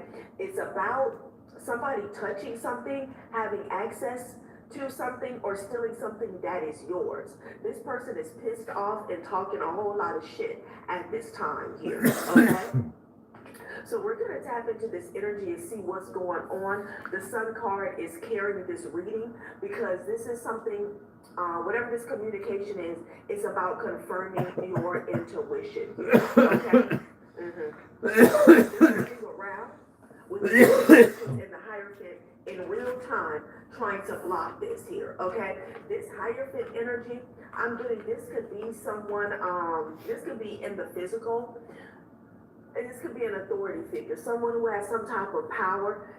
They could be connected to like the post office here. This person, I don't know, I'm getting like a second opinion here. Somebody could be trying to go over somebody's head, okay, and overrule something here. But Hierophant, whoever they're running to, they're definitely paying this person. I'm also getting a practitioner here, okay, because I feel like this person has lost the fight when it comes to the living earth, like them abusing their power, okay? Which is really giving way to the panic that they have going on here. Hierophant energy with the Six of Pentacles, they're paying someone here to stop this information from coming to you. Now, I'm also getting for someone, this could be via, this could be a download. This could be a direct download here that really puts it all together, okay? And maybe you'll be able to take action or someone else will, okay? But the way this person is panicked here, I feel like this practitioner, you know, blocking you spiritually, attempting to cause confusion in your energy here. This is like, this is their last chance here. This is their only chance. This is their only hope. That's what I'm getting, okay? So let's tap into this energy and see what is going on. Whatever this is, they were well aware that they had no business with their hands on it. It says touching the forbidden. Something was forbidden, okay? For them to have, touch, accept, okay, speak on your behalf, and it's all about gluttony here. He who is not content with what he has will not be content with what he will like to have. This person is fighting tooth and nail to stop you from speaking some clear and concise communication or confirmation saying difference. Okay? Like there's something I can get. Where you will be able to act like this person. Something I don't know.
Like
might stop. A couple could be involved that tried to trick you. A life insurance policy. Yeah, heat now. There's a lot of heat. 1979. Yeah, 1997. Yeah, bad news. Okay, there's bad news, but there's good news as well coming in. Bad news, good news. This is about somebody that listened to the blind leading the blind. So they listen to somebody else and they're getting screwed on what they've done. And you're taking charge of a situation. It's going to make you independent. Oh, somebody could have been like, yeah, they're trying to control some of the situation. They can't. Now they're in fear and terror because they can't get it done. And it's coming out. Life insurance policy for the streets.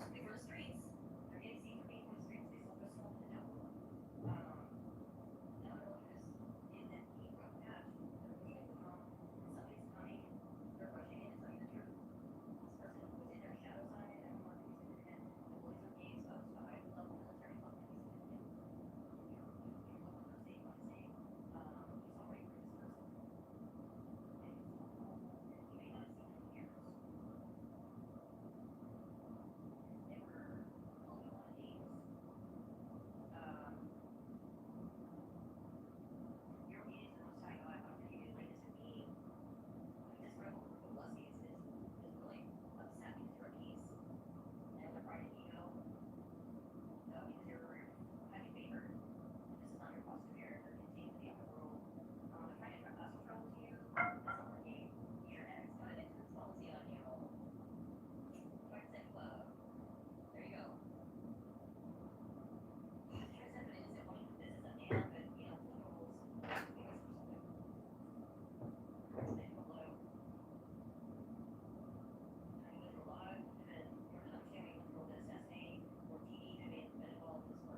bitch to death.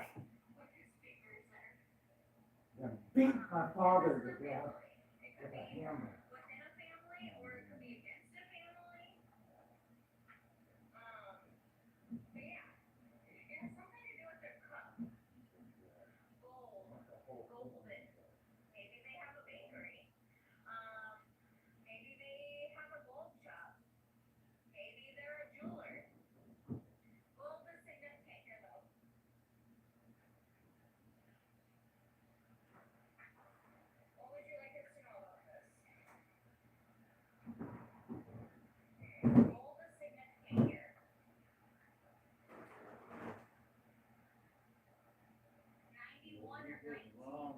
No, you didn't. Wrong. You need to die.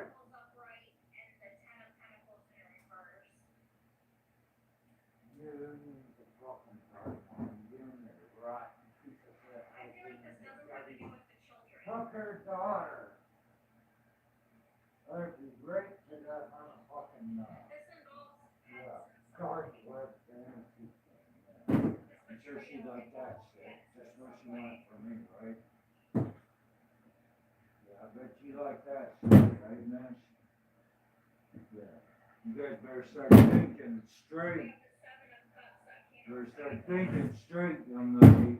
You and your fucking goddamn parents better start thinking straight. When I tell you to do so. Goddamn pieces of shit. What am I supposed to do now? Huh? You got all this shit going around you. And I don't know what the hell to do. Good luck, sweetheart. You're in for your own treat. I don't know what to do for you. You pissed everybody off in town. Good luck.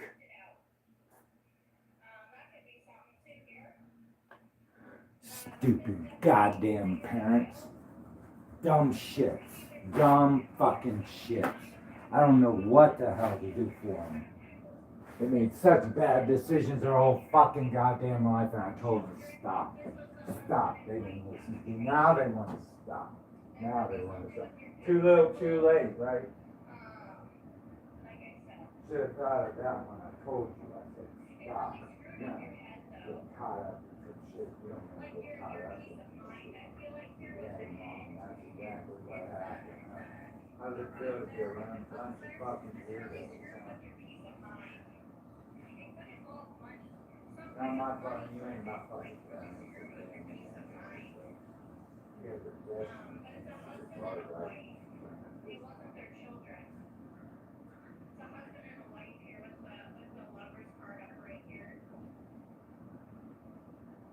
I tried. God damn it. Yeah, they're moving away there. Well, nowhere. I doubt it. Too old for that. Yeah. Too little, too late for that. What you gonna do? Run into fucking Georgia? Or stuff like that?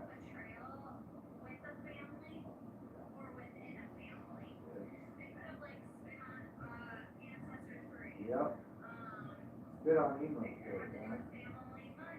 Now you pissed. Now a lot of people are fucking pissed now.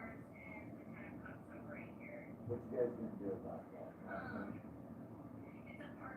What you gonna do? Running away big? Korea, they'll bring your ass back.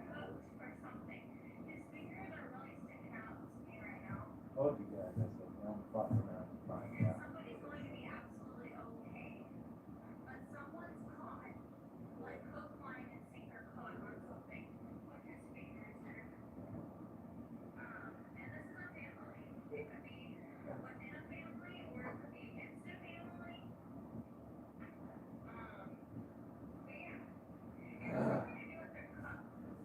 Comes around good.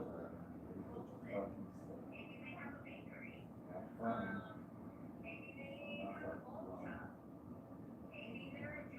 So fucking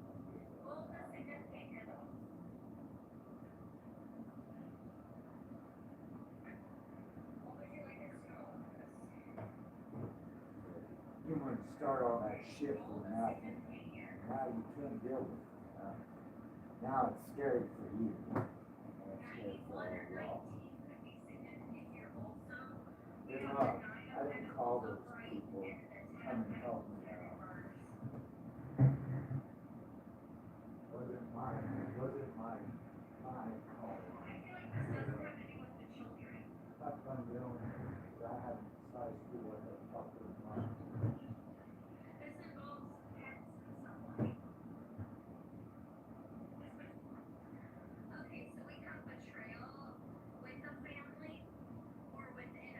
All fucking people around.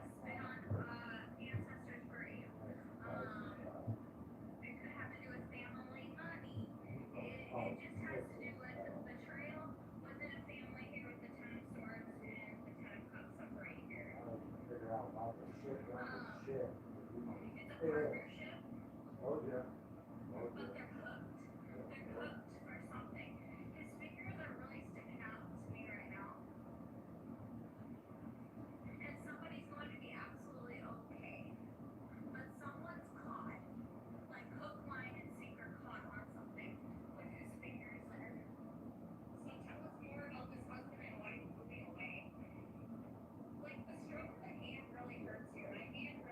I'm sure they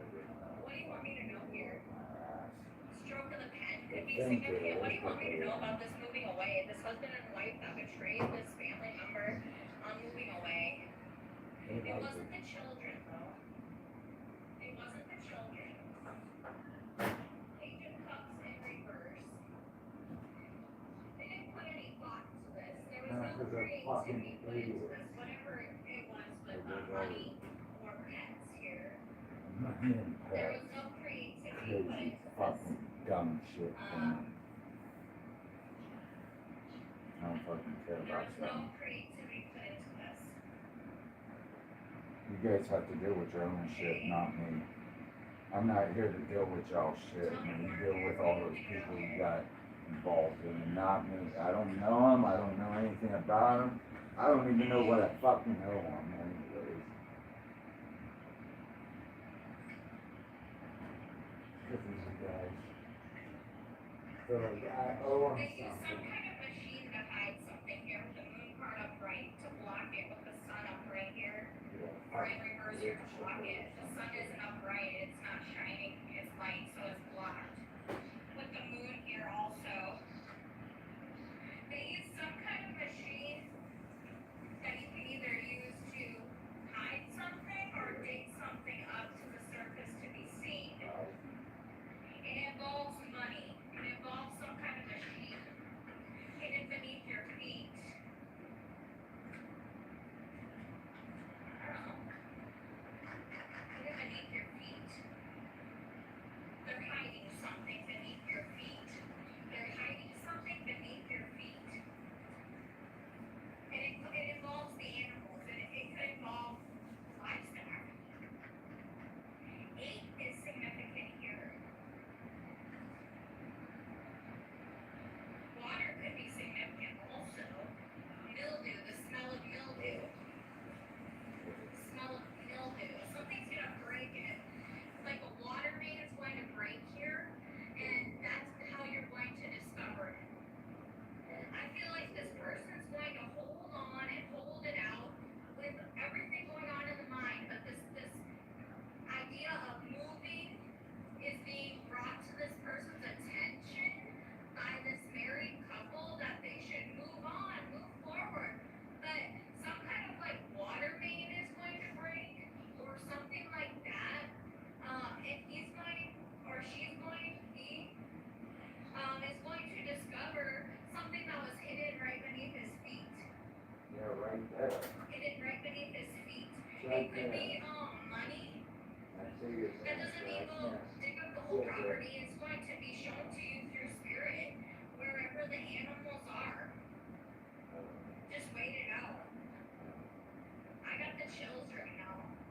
Something very strong. Very strong. It was hidden beneath this person's feet by a married couple. And he's going to be discovering something. Probably livestock, cows. But they're really screwing with this person's head right now. That they should move forward and move everything away.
how we got to this point.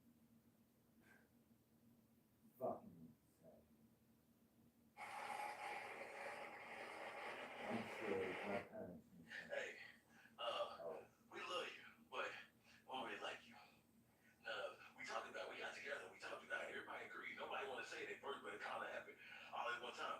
And we're not sure why. We think it might be because you dusty. I mean, musty, but you dusty too. It's a package. You probably musty because you dusty. But also, we think you adopted. We think you adopted, or if we found you, which is even worse because it wouldn't have been our choice. Lastly, stop telling. You want to tell. You probably don't want to try to tell because I'm saying it, but stop. Just stop. That's a part of me. That we'll like you more if you just stop doing that. And also, you ugly. Anybody can get it. Listen, are you listening? I'm going to state this twice. Once here now, and again at the end of the video to reiterate my points. Stick with me when I say this. Straight men like myself, it is more heterosexual, again, stick with me, to be attracted to femboys, again, stick with me, than it is to be attracted to stud women. Okay, again, stick with me, right? If you see a stud walk in, right, Brenda, but she goes by Dylan, walk in, you know, looking all mask, right? She has a hat backwards, she's wearing maybe a Lakers jersey, baggy pants, she's kind of sitting like this. You know, me as a straight man, initially when I see that, I don't think, oh man, who's this cutie pie over here? I'm gonna think, oh, who's this dude? For a split second, and then it's gonna be like, oh, holy shit, that's a chick, right? Again, now stick with me.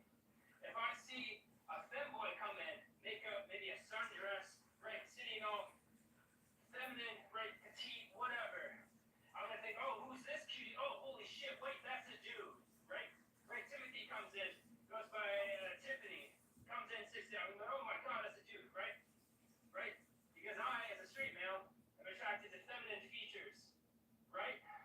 So if a dude has a lot of feminine features, initially my brain's gonna go, oh my gosh, look at that, oh, hold up, as opposed to being attracted to a stud, right? Now, like I said, I'm gonna reiterate this point. As a heterosexual male, it is more heterosexual to be attracted to femboys than it is to be attracted to stud women.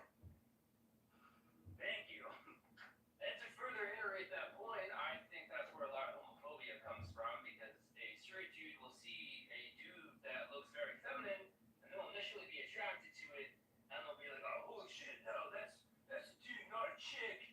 And then we'll get like pissed off or upset or mad because we can't hit it or whatever, you know what I mean? Because our worldview kind of gets shaken a little bit when you see someone like that, right? So it's a shock. It's, oh, fuck. You know what I mean? So that's where a lot of that shit comes from, too. You know? Or even just gay men in general, seeing some feminine qualities, seeing the divine feminine in a lot of gay people, and then just being like, whoa, that's not a chick, I'm confused, that doesn't fit my worldview, this is weird, etc., etc. So, whatever.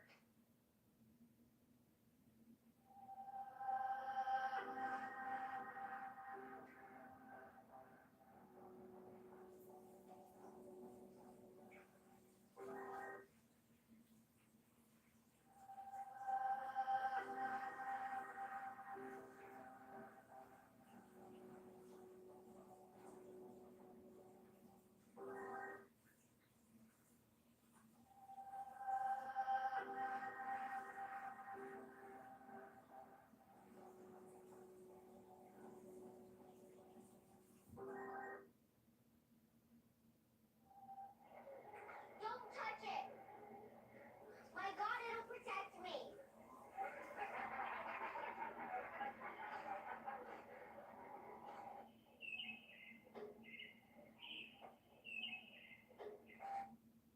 I'm so uncomfortable. I'm picking up on a very strong leg. People see it as a great. This person is in a parasocial. This person is in a parasocial relationship with you. You probably thought you were single, but there's someone out there who secretly compares themselves to you and is in competition with you and has been watching you so much that they have entered into a parasocial relationship with you. And it's kind of like a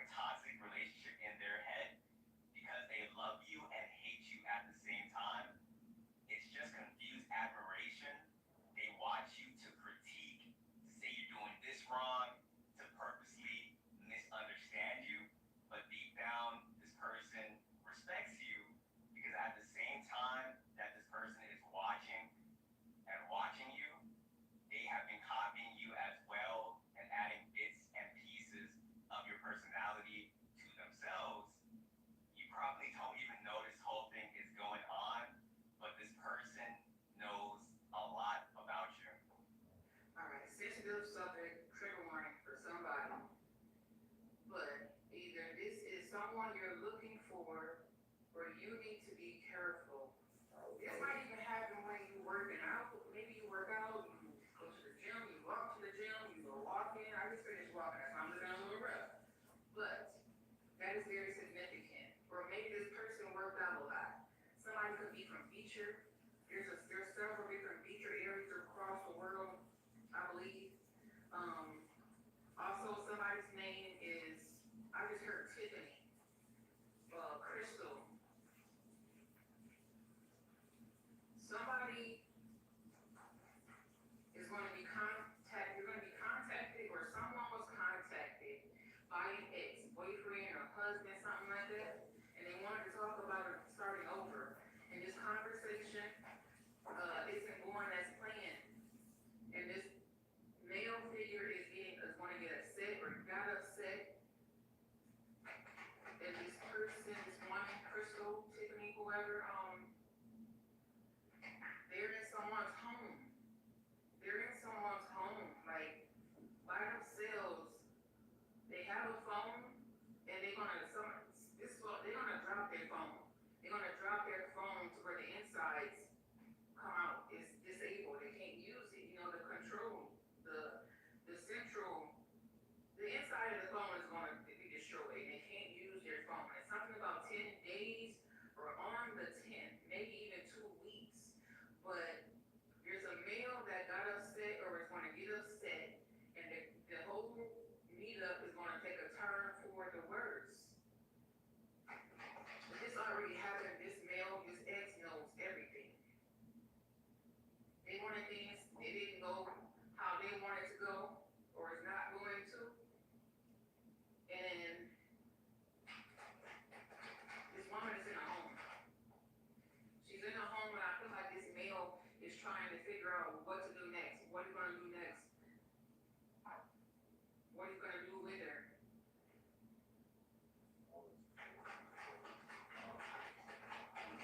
Anything else? Anything about this male?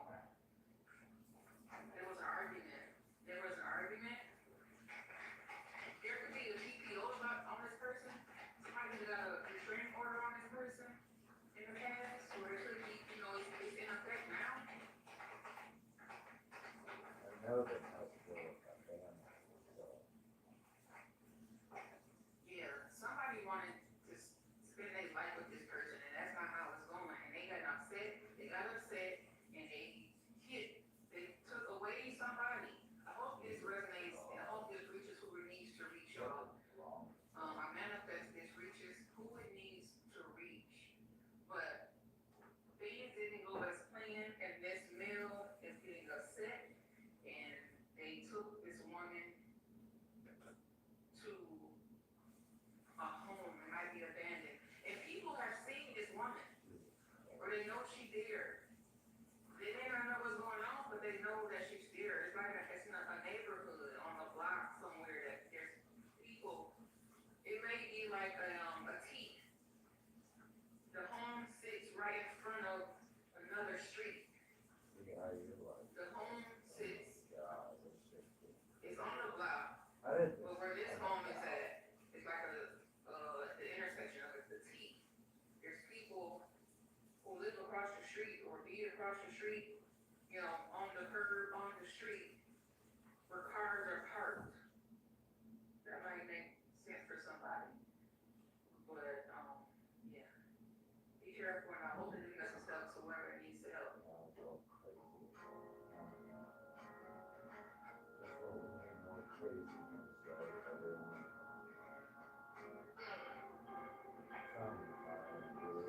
So, I am grateful to have been loved and to be loved now and to be able to love, because that liberates.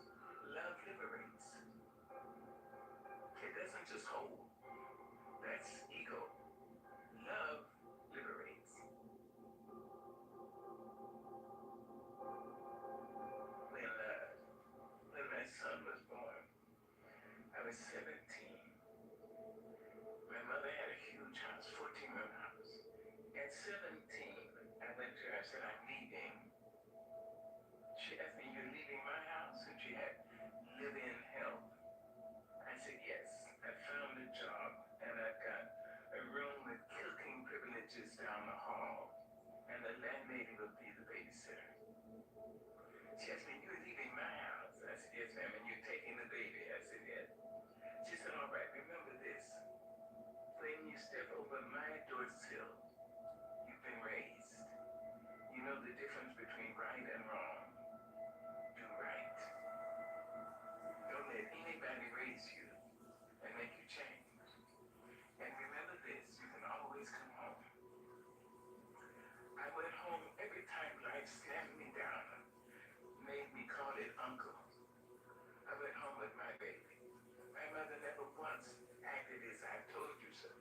She said, oh, baby's home.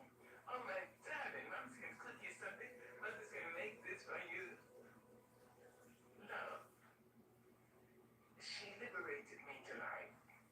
She continued to do that. When my son had been 5 years old, my mother would pick him up all the time and feed him. And I went to her once a month, and she would cook for me. So one day I went to her house, and she cooked rib rice, which I know. After we finished eating, we walked down the hill, and she started to cross the street. She said, wait a minute, baby. I was 22 years old. She said, wait a minute, baby. You know, I think you're the greatest woman I've ever met. She said, Mary McLeod Bethune, Eleanor Roosevelt, and my mother, you're in that category.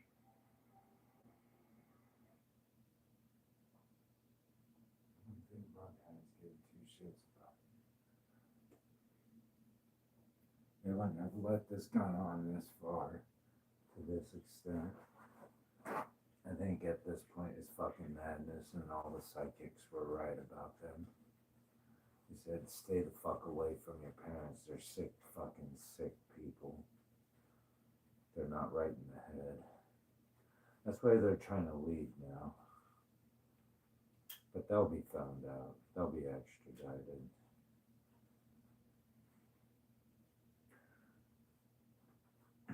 Extradited.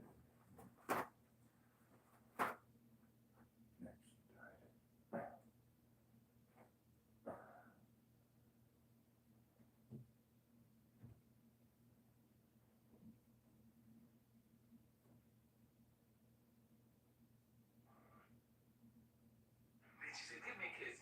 I gave her a kiss, and I got onto the streetcar. I can remember the way the sun fell on the slats of the wooden seats. I sat there and I thought about her. I thought, suppose she's right. She's intelligent. And she said she's too mean to lie. So suppose I am going to be somebody. She released me. She freed me to say I may have something in me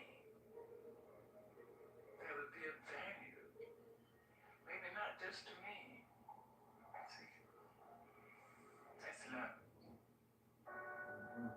I never would see that. When she was in her final sickness, I went out to San Francisco. And the doctor said she had three weeks to live. I asked her, would you come to North Carolina? She said yes. She had emphysema and lung cancer. I brought her to my home. She lived for a year and a half. And when she was finally in extremis, she was on oxygen and fighting cancer for her life. Oh, And I remembered her liberating me. And I said, I hope I'll be able to liberate her. She deserved that from me. She deserved a great daughter, and she got one.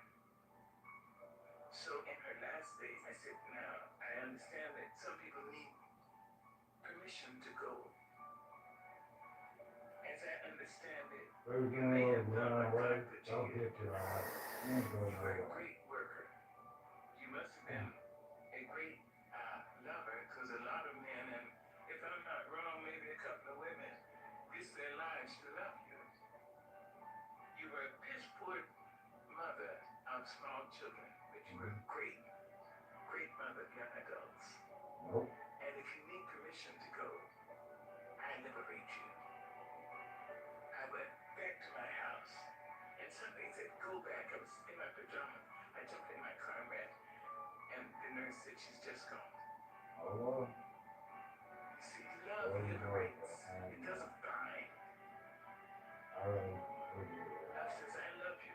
I love you if you're in China. I love you if you cross town. I love you if you're in Harlem. I love you. I would like to be near you. I'd like to have your arms around me. I'd like to hear your voice in my ear. But that's not possible. You spend all your life with these people. There was a vision that I had about two females, right? It might be two females in masculine energy or vice versa. But the thing Run here away. is, you have these two females, right? These feminine energies sitting down. They might be older than you, okay? This could be like a mom, a grandma. This could be in-laws. This could be, you know, aunties talking to each other. But I feel like the person who is saying this to the other person is the one that is much older and wiser. And she's saying to the other person, to the other feminine, she's saying, if you keep going against the collective, okay, and you try one more time, it's not going to be pretty for you. You will end up facing consequences, and so is your household, and so is your lineage, okay? That's what she said. Okay, in other words, like, if you keep on doing so, you're going to face great consequences for your actions. And that was a message from God to this person, meaning that they have been warned to leave you alone because next time, okay, that they try to go against you, it's going to be something, all right, that they are not wanting to face, okay? And it's going to be something that is going to be horrible for them once they're on this timestamp, and it's going to be a tower moment for them because the thing you're faced with this person or this individual is that they have it out for you, okay? They have it out for you. A three for my clock is like they want for you to fall. They want for you to crumble because one for your my time they feel like it's not fair. And you get everything that you want, and their cousin or their child, you know, their grown child, or like whatever the case may be here. It could be like maybe their friends or whatever, or themselves are not getting what they feel or think they deserve. Okay, so that's exactly what I'm getting here. So all my time still, I'm hearing that you know there's a lot going on right now, right in the atmosphere, and everybody's getting everything that they deserve. Okay, not only that, but also you are in a place in your life where you are ultimately protected because you're in a place where you belong. 2:33 my time, 8:33 my clock, and you will succeed. There's a lot of abundance for you. There's a lot of elevation for you. And let me tell you something. You know, it doesn't matter who comes against you. Okay, this season, if anybody comes against you, they're going to face the consequences of their actions because that's where you are. You are in a place where God and the universe and your spirit team are tired and they're protecting you greatly. I will. That demon doesn't stop. This message has been sent to you by the algorithm, by your angels. Okay, don't you scroll. You need to listen. I'm hearing that you're about to experience victory, reward, success. Don't roll your eyes. You're telling me that you are feeling right now as if you haven't seen that return, that coming in or that arrive in the 3D realm. And you literally are rolling your eyes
like, because they're gonna pull anything from us. Because they can pull finances, they can pull anything from your phone, they can change your technological.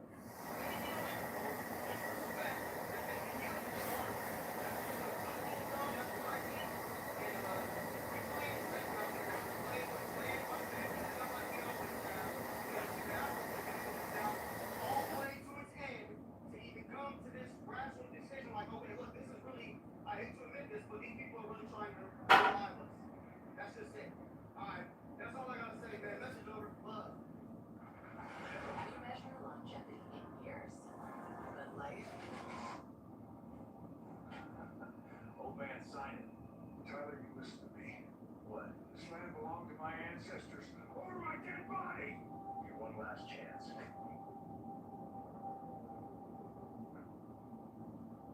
Legacy, you can't even afford the tax. Get out!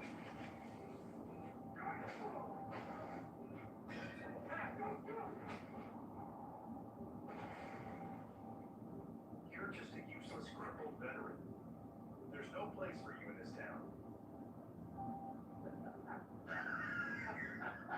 Who are you calling, God? He can't save you? It's me. I need you. Now. Zeus, copy. Yo, and here's how to know if you're dealing with shins. Be very careful with those crafty, annoying motherfuckers, right?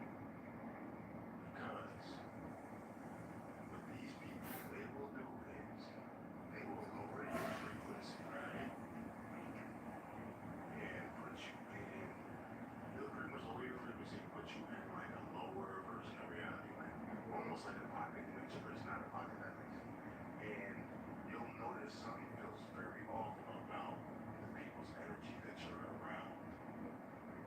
Like whether it be your mother, anyone, and they'll shapeshift as anyone or anything, and witches and warlocks can do that too. They can turn into objects with magic. But the shins, they will shapeshift into people you love.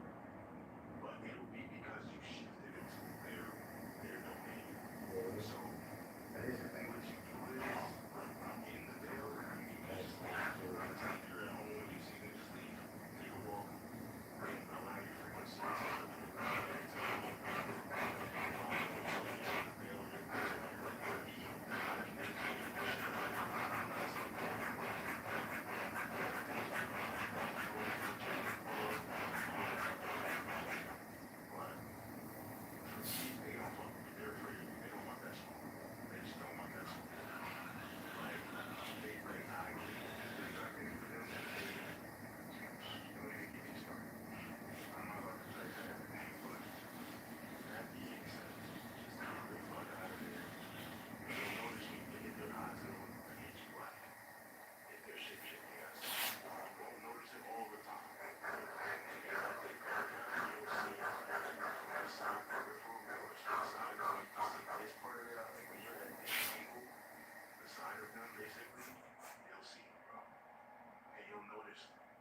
more aggressive than your actual family member.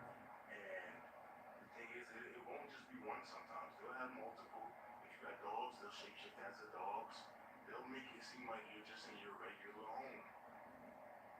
And then all of a sudden, who knows what they might do, you know? So that's why I'm like, just leave the house, get away from them. If you're out of your house and you're somewhere else, leave the location. Just get away from them.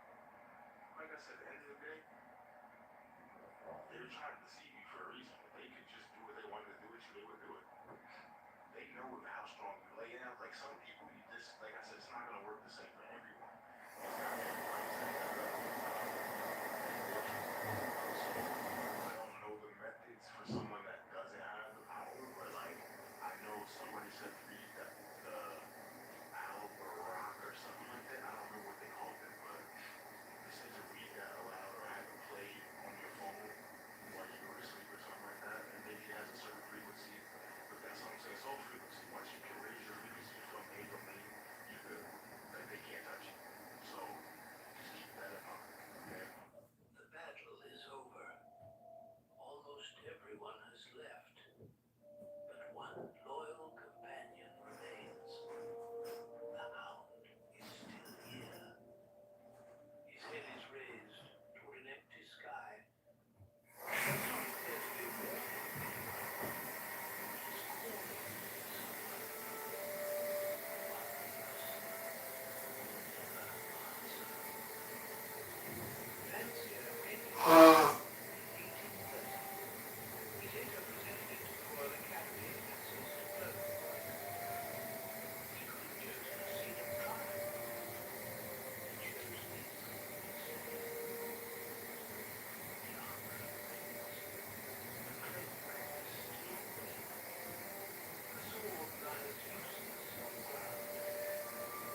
that would only get me said about you.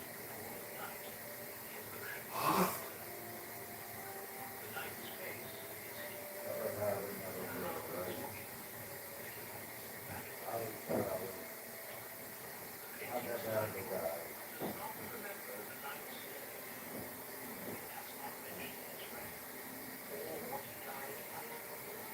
Remember, not only one of me, but he many.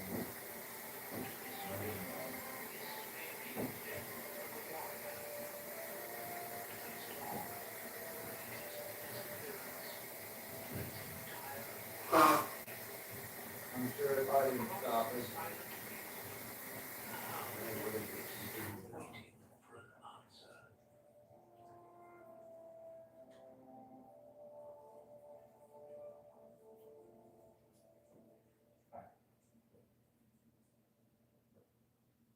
Okay, I'm giving a lecture in 30 minutes on the history of sound. Okay, can you fact check my dates? I'll check those. Okay, and while you're looking, can you find out if there are any delays in the 16th Street BART station? Sure.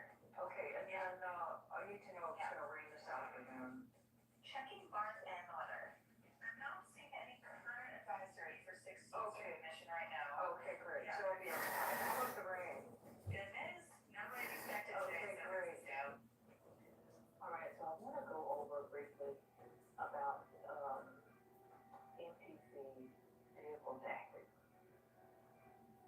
And we see and recognize the pattern so many times, but a lot of times we have the newbies that come in, which are the new, awakened souls that travel the roads and they don't understand or understand the pattern. That's where we come in at, and we help them to understand what they're seeing and what's going on. So I'm going to explain a little bit about the vehicle tactics of these NPCs. Now I'm going to go over two specific methods that they use. One is called the floating box, and the other is called leapfrogging. Now these energies interrupt your forward momentum on the road. And now I'm going to explain what the floating box is. And as soon as I explain it, you're going to say, oh yeah, they do that a lot. Now the floating box is when a vehicle slides in front of you and maintains a odd neutral pace. Not slow enough to block you and not fast enough to let you move by. It just hovers in energetic limbo. Now it's called the floating box because they box your momentum by parking themselves in front of your forward motion. And they seem to float without real direction or urgency. Like they have no destination. And the energy around them is feeling emotionally numb, almost pulling up and empty. Now it neutralizes the speed of manifestation. And they are attempting to interact with the breakthrough itself or message in transit. Basically, they're spiritually hijacking your thought process because it's interrupted. The very thing is to force you into a lower frequency by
beside you and another behind you. And the last one here, the last example is you'll see another driver speed up when you're attempting to switch lanes. And then you'll all of a sudden slow down after they've blocked you. The name leapfrog comes from a children's game. Pretty sure you're familiar with that game.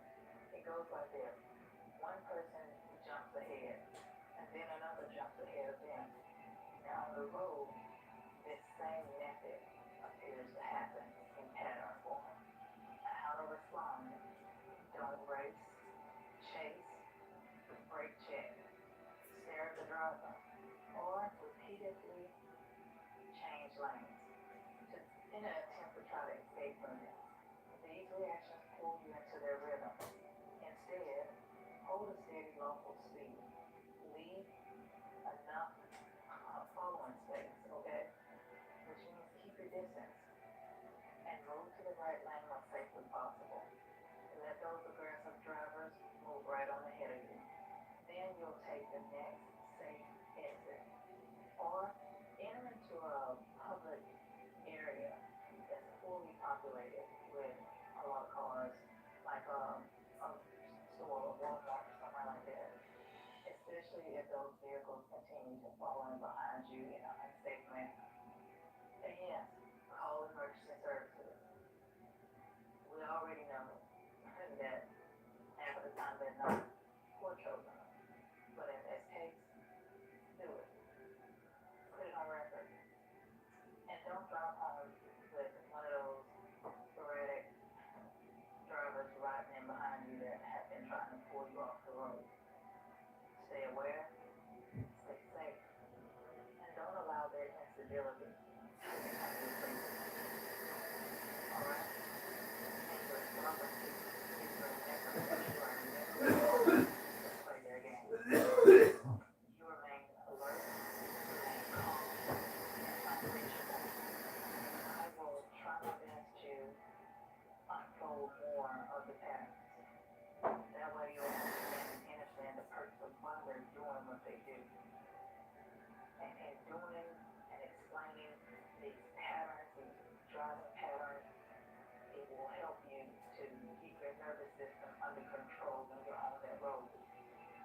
Because all they are attempting to do is to get your nervous system back riled up. And this is something that you cannot do and will not do. And as always, if no one else has told you this today, you are loved. Ashe.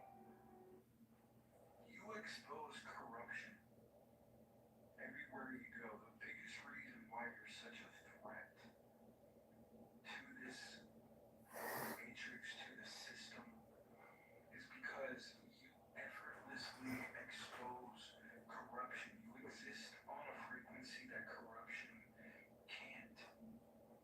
So when the divine puts you in certain rooms or has you in certain assignments, you end up being surrounded by people who are corrupt, people who don't have morals, people who are very selfish, people who in this world they feel like nothing matters other than a paycheck. Very inhumane people. A lot of people who are soulless. A lot of people who have done a lot of bad, who have hurt a lot of bad, or who have hurt a lot of people by doing a lot of bad. And you get put in these rooms or jobs for some people. Some jobs you're a blessing to, and that environment thrives. Other jobs, when they take you on board, they don't know like who you are spiritually speaking, because they're very far from the spiritual realm. But your rank in the spirit starts to ruffle a lot of feathers, and you carry yourself like a boss because you are. You carry yourself like a CEO type of energy because you are, and that offends people.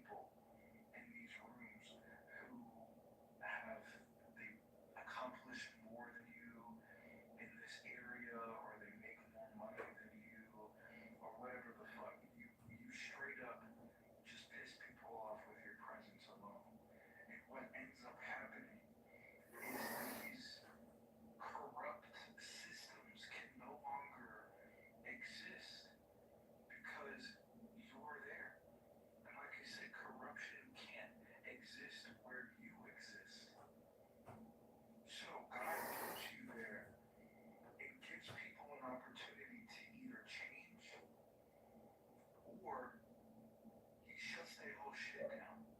Their whole shit, they gotta start over. They gotta start, hey, try again. Or, matter of fact, go do something else. This isn't it anymore. This isn't gonna work anymore. Because you see through it all. You know, there was somewhere that I worked recently. And I remember in one of our meetings, the boss, the head of the office or the company or whatever the fuck, was speaking to us. And it really, really bothered me what she said. And this is how I put all of this together and how God uses chosen ones in certain rooms, okay? She said, this isn't a company for community.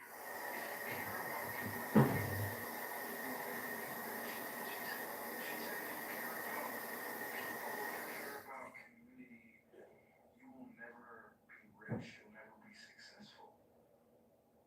And I'm sitting there in the back of the room, we're all supposed to be taking notes, and I'm like, I don't need to write that one down. I'll remember that one. Not because I need to use that, not because that's good, not because, oh yeah, no, I need that. That was really motivational. But because, oh, so this is how y'all operate. So this is how y'all get down. This is how y'all make your money. You're against community.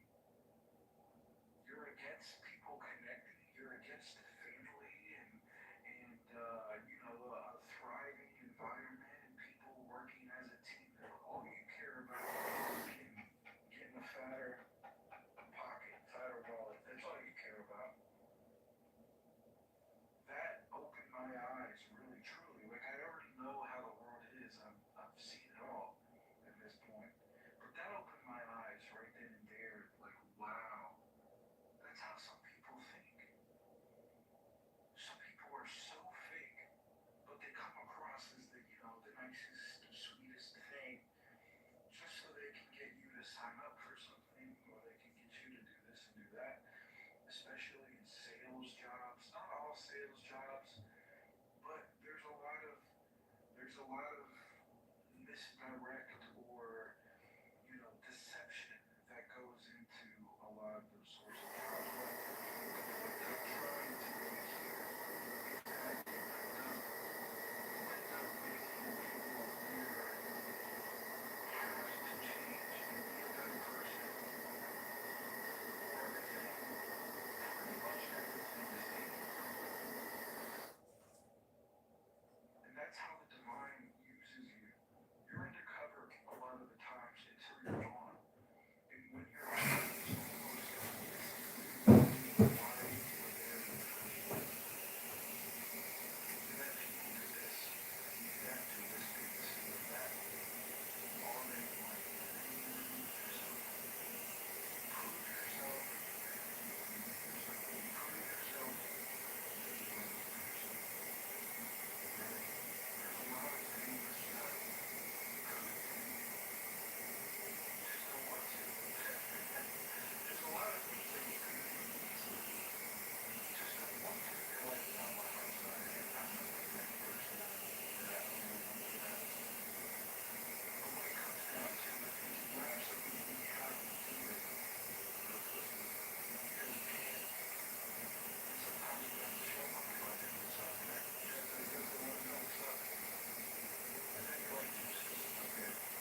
sitting down to debate how tarot cards actually get their meanings. She arrives first with a tiny cup of tea.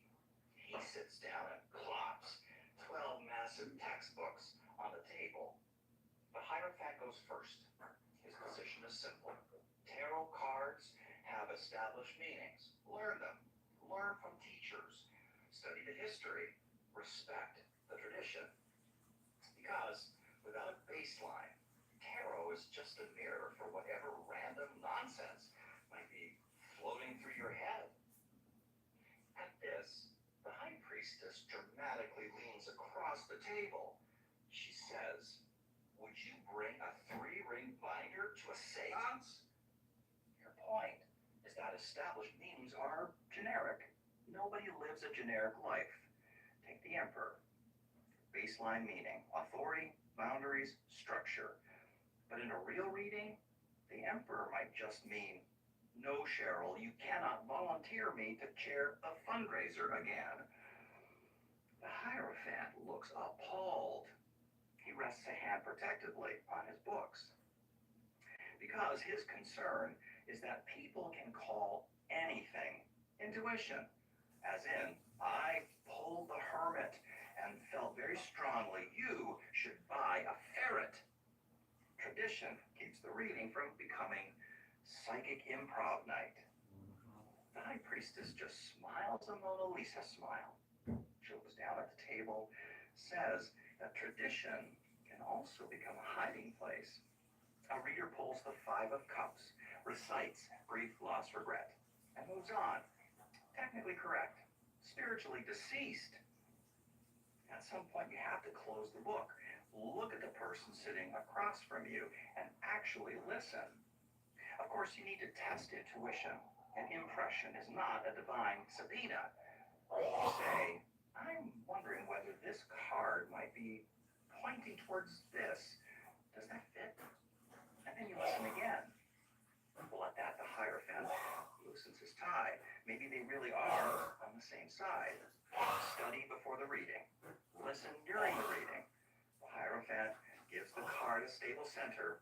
The High Priestess gives it a living voice. Without him, tarot can become a random.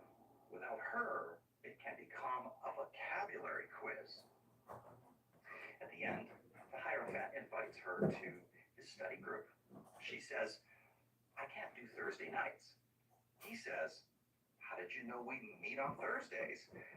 She takes a sip of tea. You have a very Thursday energy. And that is the tarot path.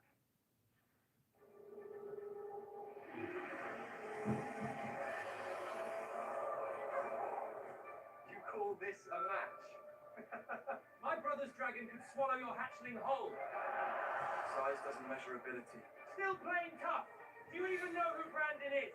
A once-in-a-century genius of House Anderson. Tamed a dragon at 7. Mastered all the secret arts by 15. And you, William? A few days ago you were a magicless nobody. You broke nobody. That dragon was raised on the finest beef from the southern plains. The cost of each meal could feed you for a year. Dragons shouldn't eat beef. Then what should they eat? Garbage scrapes like you? Dragons should eat lava and fire. No wonder this little thing is so starved. Barely the size of a palm. Someone like you can't even feed yourself. You have no business keeping this poor dragon. The ancient scrolls say the true ancient dragon feeds on flame and lava. Brother, show him your sword. This is our family's sacred weapon, passed down for generations. It can cut through anything. And the gem in the hilt I sold from the northern wastelands. It can freeze anything. Dragon combat! Begin!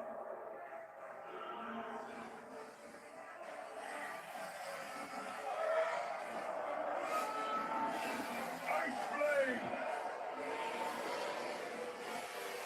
Damn it again! Go! Get closer! Get ready.